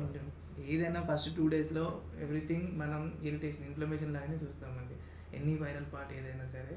So infective part most of the times మనకి ఫీవర్తో ప్రజెంట్ అవుతాయి, జ్వరం, అది ఫస్ట్ డిఫరెన్షియేషన్ సైన్. అండ్ దాంతోపాటుగా బ్యాడ్ బ్రీత్ వస్తుంటుంది, టాన్సిల్ కానీ టాన్సిల్లో ఫుడ్ డెబ్రీ ఉన్నప్పుడు అవన్నీ ఇన్ఫెక్టివ్ సైన్స్ కిందకి వెళ్ళిపోతాయి. ఓన్లీ ఇరిటేషన్, డ్రై కఫ్ ఇట్లాంటివన్నీ ఇన్ఫ్లమేటరీ సైన్స్ కిందకి వెళ్ళిపోతాయి. అలర్జీ అండ్ ఎసిడిటీ వల్ల కూడా వస్తుంటాయి. పోస్ట్ నేసల్ డ్రిప్ కూడా అది అలర్జిక్ ఉంటుంది, with smell related post nasal drip infected అవుతుంది. సో స్మెల్ ఉంటే ఇన్ఫెక్ట్ స్మెల్ లేకుండా నార్మల్గానే ఇప్పుడు కొందరు అంటారు ఇప్పుడు నార్మల్ గా ఒక ఇన్ఫెక్షన్ వస్తే post nasal drip week to 1 week to 2 weeks తో తగ్గాలి అంటే నార్మల్ ఇన్ఫెక్షన్ అది వైరల్ ఆర్ బ్యాక్టీరియా 7 days అండి, 1 week అంతే. 1 week అంతే. 1 week మించి ఈ సైన్స్ ఉన్నాయి అని అంటే we can consider it allergy. అప్పుడు కూడా అలర్జీకే, కాకపోతే ఆ అలర్జీ అనేది సెకండరీ బ్యాక్టీరియల్ ఇన్ఫెక్షన్కి దారి తీసే ఛాన్సెస్ ఉంటాయి, అందుకు మనం దాన్ని కన్సిడర్ చేయాల్సి వస్తుంది. సో ఇప్పుడు నార్మల్లీ థ్రోట్ ఇన్ఫెక్షన్ ఇప్పుడు ఏమంటారు సార్ దీన్ని అప్పర్ రెస్పిరేటరీ ఫస్ట్ నీకు థ్రోట్లో నీకు ఫీవర్, పెయిన్, ఒడినోపేజా, అంటే పెయిన్ఫుల్ స్వాలోయింగ్, మింగడం ఇబ్బంది, ఇవన్నీ వచ్చినాయంటే ఫస్ట్ ఇన్ఫెక్షన్ మైండ్లో పెట్టుకోవాలి, ఖచ్చితంగా పెట్టుకోవాలండి. అవి ఏమి లేకుండా క్రానిక్ సింటమ్స్, ఇరిటేషన్ వస్తుంది, నాకు గొంతులో తేడా అనిపిస్తుంది, సోర్ థ్రోట్, అవి ఎవాల్యుయేట్ చేసుకోవాలి. సో సిమ్టమ్స్ ని ఎవాల్యుయేట్ చేస్తూ ఎలిమినేట్ చేస్తూ డే బై డే చూసుకుంటూ వెళ్ళాలి. మనకి కామన్గా ఏంది, నాకు థ్రోట్ ఇన్ఫెక్షన్ వచ్చింది, అజిత్రోమైసిన్ బయట, అది రాంగ్. అది ఇండైరెక్ట్లీ మనం ఆ యాంటీబయాటిక్ రెసిస్టెన్స్ ఇస్తున్న వాళ్ళం అవుతాం. అది చెప్పడం ఉద్దేశంలోనే నేను అన్ని థ్రోట్ ఇరిటేషన్స్ ఇన్ఫెక్షన్ కాదని నా చెప్పడం నా ఉద్దేశం. సో థ్రోట్ ఇరిటేషన్ చాలా కారణాలు ఉన్నాయి. రాగానే థ్రోట్ నాకు ఇరిటేషన్ వచ్చింది, నాకు ఇన్ఫెక్షన్ వస్తుందేమో అజిత్రోమైసిన్ వేయడం కామన్ అయిపోయింది, అది డెఫినెట్లీ రాంగ్ అండి. సరే ఇప్పుడు అజిత్రోమైసిన్ అబ్యూజ్ ఎక్కువ అయిపోయింది సార్, నిజం చెప్పాలంటే అబ్యూజ్ ఎక్కువ అయిపోయింది. అది ఒకప్పుడు ఈవెన్ టైఫాయిడ్ ఉన్నా కానీ అది యూజ్ చేసి తగ్గించుకునేటోళ్ళు, కానీ ఇప్పుడు సరదా అయింది, కొంచెం గొంతు నొప్పి వచ్చిందని అజిత్రోమైసిన్ వేసుకుంటున్నారు. దానివల్ల రెసిస్టెన్స్ వచ్చి వేరే వేరే డిసీజ్ అది తగ్గాల్సిన ఇన్ఫెక్షన్ వచ్చినప్పుడు చిన్న ఇన్ఫెక్షన్ అజిత్రోమైసిన్ కి రెస్పాండ్ అయ్యే బ్యాక్టీరియా అది రెస్పాండ్ అవ్వదు, అదే అవుతుంది. అప్పుడు మనం పెద్ద యాంటీబయాటిక్ వెళ్ళాల్సి వస్తుంది. సో డ్రగ్ రెసిస్టెన్స్ వస్తుంది. అప్పుడు పెద్ద పెద్ద డిసీజెస్ ని దాంతో ట్రీట్ చేసేవాళ్ళు. ఇంకా ఫస్ట్ 2 days 3 days 4 days వరకు కూడా ఇట్లాంటి చిన్న ఇష్యూస్ ని యాంటీబయాటిక్ వరకు వెళ్ళాల్సిన అవసరం లేదు. ఇప్పుడు నార్మల్ సార్ ఇప్పుడు యాజ్ ఈఎన్టీ ఇప్పుడు ఒక నోజ్ బ్లాకేజ్ కానీ, ఒక జలుబు సిమ్టమ్ కానీ, ఒక థ్రోట్ ఇన్ఫెక్షన్ అంటే థ్రోట్ ఇన్ఫ్లమేటరీ లేదా సిమ్టమ్ ఉందనుకోండి, ఎన్ని డేస్ వరకు వెయిట్ చేయొచ్చు ఒక అడల్ట్? మళ్ళీ అదే చెప్తున్నాండి, జ్వరం ఉందంటే డైరెక్ట్లీ మనం స్టార్ట్ చేసుకోవచ్చు, డైరెక్ట్లీ స్టార్ట్ చేసుకోవచ్చు యాంటీబయాటిక్ సపోర్ట్. అంటే టెంపరేచర్ ఎంత వరకు సిబిపి చూసుకొని 100 పైన ఎంత ఉన్నా మనకి టెంపరేచర్ వస్తుందండి. అలర్జిక్లో టెంపరేచర్ ఉండదు, ఖచ్చితంగా టెంపరేచర్ ఉండదు. అలర్జిక్లో ఆ ఫీల్ ఉంటుంది కానీ టెంపరేచరే ఉండదు, బాడీ టెంపరేచర్ ఉంటుంది కానీ బాడీ అది ఉండదు. సో టెంపరేచర్ వచ్చిందంటే ఇన్ఫెక్టివ్ని కూడా నువ్వు యాంటీబయాటిక్ స్టార్ట్ చేసే ముందు ఒక్కసారి బ్లడ్ ఇన్వెస్టిగేషన్ చేసుకొని డబ్ల్యూబీసీ లెవెల్ ఎట్లా ఉన్నాయో చూసుకొని నార్మల్గా ఉంటే యూ కెన్ వెయిట్, అంటే వైరల్ ఇన్ఫెక్షన్ కింద ట్రీట్ చేసుకోవచ్చు. సో వైరల్ బ్యాక్టీరియల్ మనం మినిమం బేసిక్ సిబిపిలో డిఫరెన్షియేట్ చేసుకోవచ్చు. లేదు ఇంకా బ్యాక్టీరియలే ఉంది అంటే మాత్రం we have to start antibiotic. సరే ఇప్పుడు నార్మల్గా ఇప్పుడు చిన్నపిల్లలకి కొందరికి మాటలు రావట్లేదు అని అంటారు, లేదు లేట్గా మాటలు వస్తున్నాయి అని అంటారు, దానికి రీజన్ ఏముంటుంది? మాటలకి లేట్గా మాటలు రావడానికి 2 తేడా ఉంది. ఒకటి లోకల్ కాజ్ అంటాము, సిస్టమిక్ కాజ్ అంటాము. లోకల్ కాజ్ ఫస్ట్ చూసుకోవాలి, టంగ్ బాగానే ఉందా, గ్రహణం ప్యాలెట్ బాగానే ఉన్నాయా, కొండనాలుక అది ఎలా ఉంది, ఇంటర్నల్ స్ట్రక్చర్ అంటే స్పీచ్ బాక్స్ అంతా ఎలా ఉంది అనేది ఫస్ట్ లోకల్ పార్ట్. అదంతా బాగుండి మాటలు రావట్లేదంటే directly it is not into ENT, అది న్యూరో ఇష్యూ. ఎందుకంటే స్పీచ్ సెంటర్ అనేది మనకి బ్రెయిన్లో ఉంటుంది. ఆ స్పీచ్ సెంటర్ నుంచి సిగ్నల్ ఇక్కడ అందాలి. ఓకే, మనం ఏదైనా చేయాలి అంటే మనకి సిగ్నల్ అందాలి. సో ఆ సిగ్నల్ అందితేనే మనం మాట్లాడగలుగుతాం. సో చిన్నప్పుడు మాటలు రాకపోవడానికి కారణం ఏంటంటే డిలేడ్ స్పీచ్ అనేది. మళ్ళీ 18 minutes ఇంకా 10 minutes డిలేడ్ స్పీచ్ అనేది ఒకటి అండి. డిలేడ్ స్పీచ్ కూడా అంతే, బ్రెయిన్ డెవలప్మెంట్ కొంచెం మెల్లిగా అవుతుంటుంది. అసలే మాటలు రాకపోవడం అనేది అదర్ పార్ట్. అసలే మాటలు రాకపోవడానికి ఫస్ట్ ప్రధాన కారణం చెవి, వినికిడి లేకపోవడం. వాళ్ళకి వినికిడి లేకపోతే మనం ఏం మాట్లాడిందో బ్రెయిన్కి సిగ్నల్ తెలియదు. అమ్మ అనే వర్డ్ అనేది కూడా వాళ్ళకి తెలియదు. తెలియాలంటే మనకి వినికిడి ఉండాలి. సో వినికిడి లేదంటే ఆ వర్డ్ ఏందో అనేది తెలియదు కాబట్టి వాళ్ళకి స్పీచ్ రాదు ఆటోమేటిక్గా. సో ఇక్కడ అందుకే 3 టైప్స్ ఉన్నాయి అన్నమాట. ఒకటి vocal part, local part, neuro అంటే బ్రెయిన్ పార్ట్, నెక్స్ట్ వచ్చేసి ఇయర్ పార్ట్ కూడా it comes into neuro only. అదే నరం, ఇయరింగ్ నరం లేకపోతేనే వినికిడిపోతుంది. వినికిడి లేకపోతే ఆటోమేటిక్గా సిగ్నల్ అందవు, దెన్ అగైన్ స్పీచ్ కూడా పోతుంది. అందుకే పుట్టు మూగా చెవిడి అంటాం. పుట్టు మూగా చెవిడి కాంబినేషన్ ఎందుకు వస్తుందంటే చెవిడి డిపెండ్ అని. చెవిటి ఉన్నప్పుడు మాట అనేది ఏందనేది తెలియదు కాబట్టి మాట్లాడలేరు. యాక్చువల్లీ మాట్లాడే కెపాసిటీ ఉంటుంది వాళ్ళకి, బట్ మాట అనేది సిగ్నల్ లేకపోవడం వల్ల మాట్లాడలేకపోతుంది. సరే, ఇప్పుడు నార్మల్గా కంప్లీట్గా మాట్లాడలేకపోవడానికి లేదు వినిపించక మాట్లాడలేకపోవడానికి డిఫరెన్స్ ఏమైనా ఉంటుంది సార్? ఉంటుందండి ఖచ్చితంగా. మామూలుగా మనం డిఫరెన్షియేట్ చేయాలి అంటే ఒక కామన్ మ్యాన్ డిఫరెన్షియేట్ చేయగలవచ్చు. నువ్వు చేయొచ్చు లేదండి. ఇప్పుడు నీకు వినికిడి కూడా లేకుండా మాట్లాడలేదంటే వినికిడి వల్లనే మాట్లాడలేకపోవడం. స్పీచ్లో కంప్లీట్గా ఓన్లీ స్పీచ్ అయిపోతుందంటే నీకు మాట పోవడం కన్నా కూడా మాట స్లర్రింగ్ అంటారు, తొత్తిరి పోవడము లేదా నత్తి రావడం, ఇట్లాంటి రీజన్స్ ఉంటాయి. ఓన్లీ మాట పోవడం అనేది చాలా రేరెస్ట్. చాలా రేరెస్ట్. ఇప్పుడు సార్ చిన్నపిల్లలు ఏ ఏజ్ లోపు కంప్లీట్ అంటే ఫ్లూయెంట్ మాట్లాడడం వస్తుంది వాళ్ళకి? Healthy maximum by the age of 5 years speech development complete అయిపోతుంది. 5 years లోపు స్పీచ్ డెవలప్మెంట్ అయిపోవాలి. అవ్వలేదు అంటే మనం తొందరపడాలి. ఖచ్చితంగా. సో ఇప్పుడు ఏ ఏజ్ నుండి మాటలు రావడం స్టార్ట్ అయితే వాళ్ళకి మాటలు రావడం అనేది ఒక్కొక్క డిపెండింగ్ యావరేజ్ 6 months నుంచే మనకి ఆ మోనోసిలబస్, బైసిలబస్ ఇట్లాంటి వర్డ్స్ ఉంటాయి. అంటే ఆ ఈ అనడం మోనోసిలబస్ లాగా, అమ్మ ఇట్లా 2 words 2 పడడం 9 months నుంచి అది స్టార్ట్ అవుతూ ఉంటాయి. ఇప్పుడు నార్మల్ సరే ఇప్పుడు 2 years బాబు కూడా అమ్మ నాన్న వరకు ఆగిండు అంటే ఓకే స్పీచ్ ఉన్నట్టే, అంతవరకు వచ్చినా వస్తుంది. వాళ్ళు డిలేడ్ స్పీచ్ అంటాం. సో వాళ్ళకి కొంచెం సోషలైజేషన్ బాగా చేస్తే మోనోసిలబస్ అండ్ బైసిలబస్. ఈ బైసిలబస్ ఏ ఏజ్ వరకు ఉంటుంది? 9 months నుంచి స్టార్ట్ అయిపోతుందండి. ఏ ఏజ్ వరకు వస్తుంది? ఓన్లీ బైలోనే ఉంటారా ఇంకా నేను తర్వాత ఇంకా స్టార్ట్ చేస్తూనే ఉంటారు. వన్స్ బై స్టార్ట్ అయిందంటే నీకు 1 year తర్వాత మెల్లిమెల్లిగా సెంటెన్స్ ఫ్రేమింగ్, 2 years తర్వాత సెంటెన్స్ ఫ్రేమింగ్ స్టార్ట్ అయిపోతుంది. ఇప్పుడు 3 years బాబు తీసుకున్నట్టు ఎగ్జాంపుల్ ఇంకా బైలోనే ఉన్నాడంటే డిలేడ్ స్పీచ్. అది delayed comes into delayed speech category. ఇప్పుడు వర్డ్స్ అమ్మ నాన్న నార్మల్గా కొత్త వర్డ్స్ నేర్చుకోవడం అంటారు, కానీ సెంటెన్స్ ఫార్మేషన్ అంతే అండి. ఇప్పుడు మనకి 3 years లోపు సెంటెన్స్ ఫార్మేషన్ రావట్లేదు అంటే మాత్రం స్పీచ్. సరే, ఇప్పుడు డిలేడ్ స్పీచ్ చిన్నపిల్లలు 3 years 4 years వరకు కూడా మెయిన్ రీజన్ ఏంటి డిలేడ్ స్పీచ్? చాలా కారణం. ఇప్పుడు ఈ ప్రజెంట్ డేస్ అయితే సెల్ ఫోన్, టీవీ. వాళ్ళకి ఏంటంటే ఈ మన ఇంతకుముందు నాన్నమ్మలు అమ్మమ్మలు అందరూ ఉండేసి మాట్లాడించడము, అది ఇది చెప్పడం, కథలు చెప్పడం, వాళ్ళకి బ్రెయిన్ అనేది ఫాస్ట్ డెవలప్మెంట్ ఉంటుండే. ఇప్పుడు సూడో వాళ్ళకి వెళ్ళిపోతారు. వాళ్ళకి మన వరల్డ్ కన్నా అదేదో ఇల్యూజన్ వరల్డ్లో ఉండిపోతున్నారు. అప్పుడు వాళ్ళు మాట్లాడలేకపోతున్నారు, పక్కన ఎవరు లేకపోవడం వల్ల. అది ఏంటి అనేది రాదర్ దెన్ ద వర్డ్స్ వాళ్ళ యాక్షన్స్ చూపిస్తున్నారు. One of the main reason electronic phone or TV what ever. Lack of giving parental timing and nuclear families అంటే చిన్న ఫ్యామిలీస్ అవ్వడం, ఇవన్నీ కారణాలు అవుతున్నాయి. అండ్ ఇది కాకుండా ఇంకా కన్సాంగ్యునస్ మ్యారేజ్, మేనరిక పెళ్ళిళ్ళు, వీటన్నిటిలో కూడా కొన్ని సిండ్రోమిక్ వస్తుంటాయి.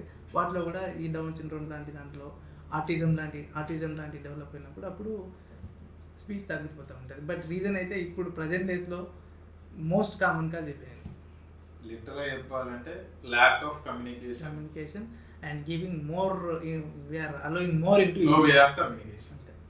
అంటే అసలు lack of communication resulting in no way of communication. కొన్ని డిసీజెస్ ఉంటాయి, పెథాలజీస్ ఉంటాయి, అవి చాలా తక్కువనే ఉంటాయి. ఇప్పుడు మోస్ట్ కామన్ అయితే ఇవే అయిపోయింది. వీ హ్యావ్ టు మాట్లాడుతుంటే వాళ్ళకి మనం ఎంత టైం ఇస్తే వాళ్ళంత బాగా డెవలప్ అవుతారు. 5 years వరకు బ్రెయిన్ డెవలప్మెంట్ ఉంటుంది. 5 years వరకు మనం ఎంత డెవలప్ చేయాలనుకుంటే అన్ని రకాలు డెవలప్ చేయొచ్చు. Positive way or negative way, ఏ టైంలో డెవలప్ చేయాలన్నా అది వరకు చాలా పాసిబిలిటీస్ ఉంటాయి. కాబట్టి మ్యాక్సిమం టైం ఇవ్వాలి, మ్యాక్సిమం సెన్సెస్ని అన్నీ బయటికి లాగాలి. 5 years లో ఏదైనా ఉందంటే ఇంటర్వెన్షన్స్ చేసుకోవాలి, ఇమ్మీడియట్గా చేసుకొని ముందుకెళ్ళడం బెటర్. సరే, ఇప్పుడు చిన్నపిల్లల దాంట్లో అయితే మాట్లాడదు, మామూలుగా పెద్దవాళ్ళ దాంట్లో కూడా ఇప్పుడు చిన్నపిల్లల్లో కూడా మాట్లాడితే కదండి. ఇప్పుడు కామన్గా ఎన్కౌంటర్ అయితే అడినోటాన్సిల్స్ అడినాడు. చిన్నపిల్లల్లో కూడా ఇప్పుడు గురక అనేది చాలా కామన్ అయిపోయింది చిన్నపిల్లల్లో. సో పేషెంట్స్ కంటిన్యూగా చాలా రెగ్యులర్గా వస్తుంటారు. బేబీ గురక పెడుతుంది, పెద్దోళ్ళ గురక పెట్టుకుంటూ వస్తున్నారు, ఈ కంప్లైంట్తో వస్తారు చాలామంది. దానికి ప్రధాన కారణం అడినైడ్ టిష్యూ టాన్సిల్స్. సో ఈ జంక్ ఫుడ్ కానీ, చల్ల పదార్థాలు ఎక్కువ ఇవ్వడం కానీ, ఇవన్నిటి వల్ల ఈ లింఫాయిడ్ టిష్యూ ఓవర్ గ్రోత్ అవుతుంది. ఓవర్ గ్రోత్ అయ్యి అబ్స్ట్రక్షన్ చేస్తుంది ఎయిర్వేని. అబ్స్ట్రక్షన్ చేయడం వల్ల గురక వస్తుంది వీళ్ళకి కూడా. కాబట్టి వీలైనంత వరకు చల్ల పదార్థాలు ఇవ్వకపోవడం, chocolates, ice creams, cool drinks, cool water వీటన్నింటికి దూరంగా ఉంచడం బెటర్ పిల్లల్ని. చిన్నపిల్లలకి ఈ అడినోటాన్సిల్ అనేవి మనకి 6 to 10 years ఏజ్ వరకు ఈ లింఫాయిడ్ టిష్యూ ఉంటుంది. దాని మేజర్ రోల్ లోకల్ ఇమ్యూనిటీ. ఇక్కడే ఏదైనా బ్యాక్టీరియా లాంటివి వస్తే పట్టేసుకొని ఫైటింగ్ చేసేసి బయటకు పంపించడం దాని మేజర్ రోల్. ఆ రోల్ కాకుండా మనం దాని సైజ్ పెంచి అనవసరంగా అబ్స్ట్రక్షన్ చేసి కొత్త ట్రబుల్ తెచ్చుకోవచ్చు. సో అడినోటాన్సిల్ అనేది కామన్. ఈ అడినోటాన్సిల్ ఉండడం వల్ల, మౌత్ బ్రీతింగ్ ఉండడం వల్ల, నెక్స్ట్ సెప్టల్ డీవియేషన్ రావడం, సైనసైటిస్ రావడం పెద్ద సబ్జెక్ట్ అది ఇంకా. సో బెటర్ యాజ్ ఏంటి నా అడ్వైజ్ ఏంటంటే, ఈ అడినోటాన్సిల్ సైజ్ పెరుగుతుంది అంటే మాత్రం జాగ్రత్తగా ఉండండి. చల్ల పదార్థాలు, ఎలాంటి జంక్ ఫుడ్ జోలికి పిల్లల్ని పోనీకుండా చూసుకుంటే ఖచ్చితంగా ఇంట్లో నేను మా వానికి సర్జరీ చేశాను. అంటే వాళ్ళ పాపం జంక్ ఫుడ్ తీసుకోలేదు. వన్ ఆఫ్ ద మెయిన్ ఇది జంక్ ఫుడ్ లేకుండా viral infections, frequent viral infections వస్తున్నాయి. అవి తినకుండా నార్మల్ ఉన్న వాళ్ళు కూడా అడినోటాన్సిల్స్ ఇంత వస్తున్నాయి. అది వైరల్ ఇన్ఫెక్షన్స్. సో ఫ్రీక్వెంట్ ప్రతి ఇయర్ మ్యూటేషన్ జరుగుతుంది వైరస్లో. ఇప్పుడు కోవిడ్ నుంచి చూసుకో, ఇంకా అప్పటి నుంచి స్టిమ్యులేషన్, ఇది రెస్పిరేటరీ స్టిమ్యులేషన్ అనమాట. అందుకు ఎక్కువ వస్తుంది ఇప్పుడు ఇష్యూస్, ఇంకెక్కువ అందుకే అవుతున్నాయి. కొండ నాలుక అనేది మిస్నమర్ అండి. అదే ఇప్పుడు చాలామంది రూరల్ బ్యాక్గ్రౌండ్ నుంచి మాకు ఏమొస్తారంటే, పొడి దగ్గు వస్తుంది, నాకు కొండ నాలుక పడింది అనే కంప్లైంట్తో వస్తారు మాకు. సో అది మిస్నమర్. కొండ నాలుక పడడానికి పొడి దగ్గరికి సందర్భం లేదు. వాళ్ళు ఇంకా చాలా ఏం చేస్తారంటే జీడి పెట్టడం ఇట్లాంటివి పెట్టేసి వస్తారు మా దగ్గర. సో అది అన్నెసెసరీ, దాన్ని ట్రామా చేస్తారు. ఉన్నదాన్ని కాకుండా దాన్ని ఒక ట్రామా చేసి మళ్ళీ అది ఇన్ఫెక్షన్ అయిపోయి కొత్త ఇష్యూస్కి తీసుకొస్తుంది. కొండ నాలుక అనేది it is a supportless structure in our throat. దానికి సపోర్ట్ ఉండదు. ఆ ప్యాలెట్ నుంచి ఆ ఊలస్ మజిల్ అనేది ఇలా స్ప్రెడ్ అవుతూ ఉంటుంది. మనకి జలుబు చేసినప్పుడు మోస్ట్ ఆఫ్ ద టైమ్స్ ముక్కు బ్లాక్ అయినప్పుడు, నోట్తో గాలి తీసినప్పుడు దానికి సపోర్ట్ లేకపోవడం వల్ల ఎక్కువ వైబ్రేట్ అయిపోయి సాగుతుంది. ఆ సాగింది టంగ్కి టచ్ చేయడం వల్ల దగ్గు వస్తుంది. అది జలుబు తగ్గిపోయి తగ్గడానికి ప్రాపర్ మెడికేషన్ ఇస్తే 4 to 5 daysలో అది పోతుంది. సో దాన్ని ఇరిటేషన్ చేసి పదే అది ఉందని ఊరికే అనుకుంటూ దాన్ని వెంబడి పడుతూ సైజ్ పెంచేస్తాం. అది పెంచే తగ్గలేదని జీడీలు పెట్టుకోవడం, ఉప్పు పెట్టుకోవడం, అది కరెక్ట్ కాదు. కొండ నాలుక మెయిన్ ఫంక్షన్ ఏంటంటే స్పీచ్లో ఒక ఇది అవుతుంది అండ్ యాస్పిరేషన్ని ప్రివెంట్ చేస్తుంది. మనం తీసుకునే వాటర్ అవన్నీ కూడా ఈ నాసోఫారింక్స్ నుంచి ఓరోఫారింక్స్ కమ్యూనికేషన్ ఉంటుంది. ఆ కమ్యూనికేషన్లో గడగడ తీసుకున్నప్పుడు పైకి వెళ్ళకుండా ఆపడానికి కూడా ఆ పారాటల్ స్ట్రక్చర్ అనేది యూజ్ అవుతుంది. సో దాని మెయిన్ ఫంక్షన్ అంతే. అది పడడం, కాఫ్ ఇవన్నీ మిస్నమర్. ఇప్పుడు మామూలుగా ఈ టాన్సిల్స్ అంటారు కదా సార్, ఇప్పుడు పెద్దవాళ్ళలో కూడా సర్జరీస్ అవుతూ ఉంటాయి. అసలు యాక్చువల్గా టాన్సిల్స్కి ఏమవుతుంది? టాన్సిల్ అనేది ప్రతి ఒక్క మానవునిలో ఉండే స్ట్రక్చర్.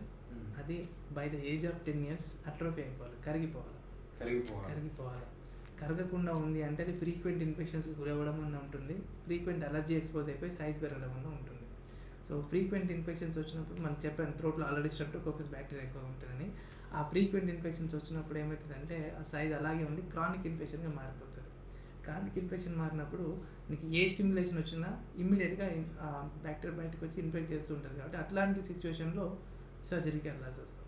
యాక్చువల్గా టాన్సిల్స్ ఇప్పుడు ఈవెన్ అండర్ 10 ఏజ్లో దాని ఫంక్షనింగ్ ఏం సార్ టాన్సిల్స్? ఇందాక చెప్పాను మీకు, టాన్సిల్ కానీ అడినాయిడ్ కానీ ఫస్ట్ ఫంక్షన్ ఏంటంటే లోకల్ ఇమ్యూనిటీ. లోకల్ ఇమ్యూనిటీ అంటే ఏంటంటే మన ఫుడ్లో కానీ వాటర్లో కానీ ఎయిర్లో కానీ వచ్చే ఫారిన్ మెటీరియల్ బ్యాక్టీరియా అండ్ వైరస్ని కానీ అది పట్టేసుకొని దాన్ని అక్కడే కిల్ చేయడం దాని మేజర్ రోల్. ఏదైనా అబ్నార్మల్ ప్రోడక్ట్ పోతుంటే దాన్ని ఆపడం దాని మెయిన్ రోల్. ఎందుకంటే బ్లడ్లో అంత ఇమ్యూనిటీ అప్పుడు డెవలప్ అవ్వదు కాబట్టి లోకల్ ఇమ్యూనిటీ ఉంటుంది. బియాండ్ దట్ ఏజ్ దాని ఇమ్యూనిటీ ఫంక్షన్ ఉండదు ఇంకా. సో అప్పటికి మన బ్లడ్లో ఇమ్యూనిటీ వచ్చేస్తుంది కాబట్టి దానికి రోల్ ఉండదు. అప్పుడు మనం కరిగిపోయేటట్టుగా అది పెరగకుండా ఉండే జాగ్రత్తలు తీసుకోవాలి. అలర్జిక్ ఫుడ్ ఎక్కువ తీసుకోకుండా ఉంటే పెరగకుండా ఉంటుంది. సో ఈవెన్ టాన్సిల్ సర్జరీ అనేది కూడా ఈ 10 to 12 years ఏజ్లోనే ఎక్కువ అవుతుంది సార్? బిలో 10 అండి, బిలో 10లోనే ఎక్కువ అవుతుంది. ఆ సైజ్ ఆఫ్ ద టాన్సిల్ ఇంతకుముందు ఇన్ఫెక్షన్స్ మెయిన్ ఇండికేషన్ ఉండేది, ఇప్పుడైతే చెప్పాను ఆల్రెడీ గొరకే మెయిన్ ఇండికేషన్ అవుతుంది పిల్లల్లో. గొరక, తినలేకపోవడం, తింటుంటే వామిటింగ్ రిఫ్లెక్స్ రావడం, ఇవన్నీ మెయిన్ ఇండికేషన్స్. ఇప్పుడు కొందరికి ఈ థ్రోట్ అంటే ఇప్పుడు మీరు అందాక అన్నట్టు ఈ ఈసోఫేగస్ పైన కూడా కొందరికి చిన్నగా ఇట్లా కన్స్ట్రిక్ట్ అయిపోయినట్టు అయ్యి మెడికల్ ఎమర్జెన్సీస్ కొన్ని క్రియేట్ చేస్తారు, అది కూడా ఈ థ్రోట్కి వస్తుంది. అక్కడ చాలా రీజన్స్ ఉన్నాయండి. ఇప్పుడు ఏదైనా ఇన్ఫెక్షన్ వచ్చి స్ట్రిక్చర్ ఫామ్ అవ్వడం వేరు, ఇన్ఫ్లమేషన్ వాపు ఫామ్ అవ్వడం వేరు, మీకు ఏదైనా ట్రామా తగిలి నేరో అయిపోవడం వేరు, completely different aspect.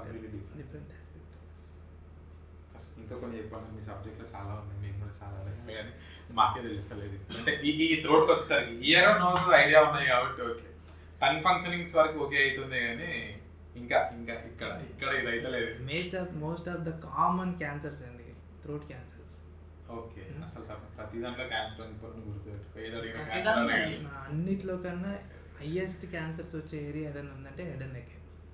Head and neck is the most common cancer part in our body. So అందులో కూడా థ్రోట్ క్యాన్సర్ చాలా కామన్. అందులో tongue, lip, buccal mucosa, oral cavity, ఈ క్యాన్సర్స్ ఎక్కువగా వస్తాయి. ఎందుకు అంటే ఈ హ్యాబిట్స్ వల్ల, గుడక ఎక్కువ తినడం, అంతే కదా, పాన్ మసాలాలు, జర్దాలు తినడం, ఈ స్మోకింగ్లో, రివర్స్ స్మోకింగ్లో, ఆల్కహాల్లో, ఇవన్నీ కామన్ కాదు. అందుకు మనకు మోస్ట్ కామన్ మ్యాలిగ్నెన్సీస్ చాలా కామన్గా వస్తుంది.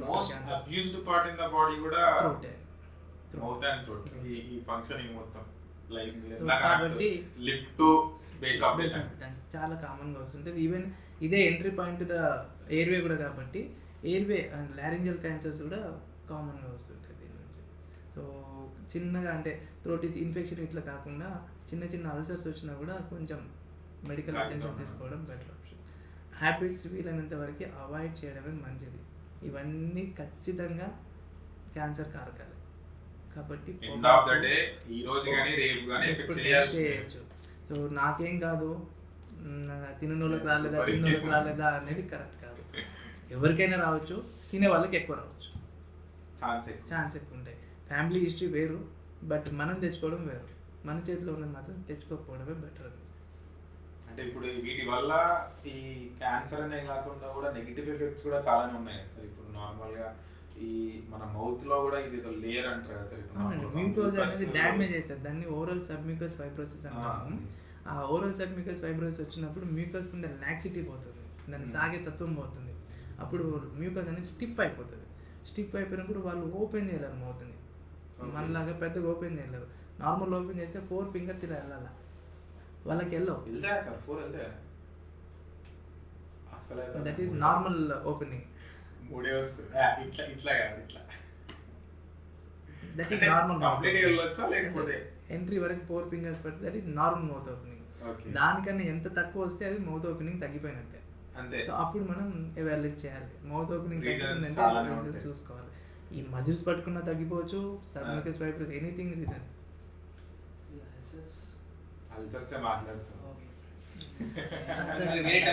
ఓవరాల్ అల్సర్స్ అనేవి అంటే చాలా మటుకు రికరెంట్ అల్సర్స్ వస్తుంటారు. అవి ఆఫ్థస్ అల్సర్స్ అంటారు. Most of the times aphthous ulcers ఉంటాయి. అవి స్ట్రెస్ రిలేటెడ్. మనం ఎప్పుడైతే స్ట్రెస్ ఫీల్ అవుతామో అప్పుడు యాక్సిడెంట్స్ ఎక్కువ రిలీజ్ అయిపోయి అవి మ్యూకోజా డ్యామేజ్ చేసి అల్సర్స్ ఫామ్ చేస్తూ ఉంటాయి అన్నమాట. దీనికి విటమిన్ డెఫిషియన్సీ కూడా అదర్ రీజన్. అందుకే మోస్ట్ ఆఫ్ స్ట్రెస్ టైంలో స్టూడెంట్స్ వస్తారు ఎగ్జామ్స్ టైంలో అల్సర్స్తోని. సో స్ట్రెస్ అనేది మేజర్ కాదు కాబట్టి వీళ్ళంతవరకు స్ట్రెస్ని అవాయిడ్ చేయాలి. అండ్ అల్సర్స్ మనకి 3 weeks కన్నా ఎక్కువగా ఉందంటే మాత్రం దాన్ని సస్పెక్ట్ చేయాలి. 3 weeks కంటే ఎక్కువగా ఉంటే మాత్రం ఖచ్చితంగా సస్పెక్ట్ చేయాలి.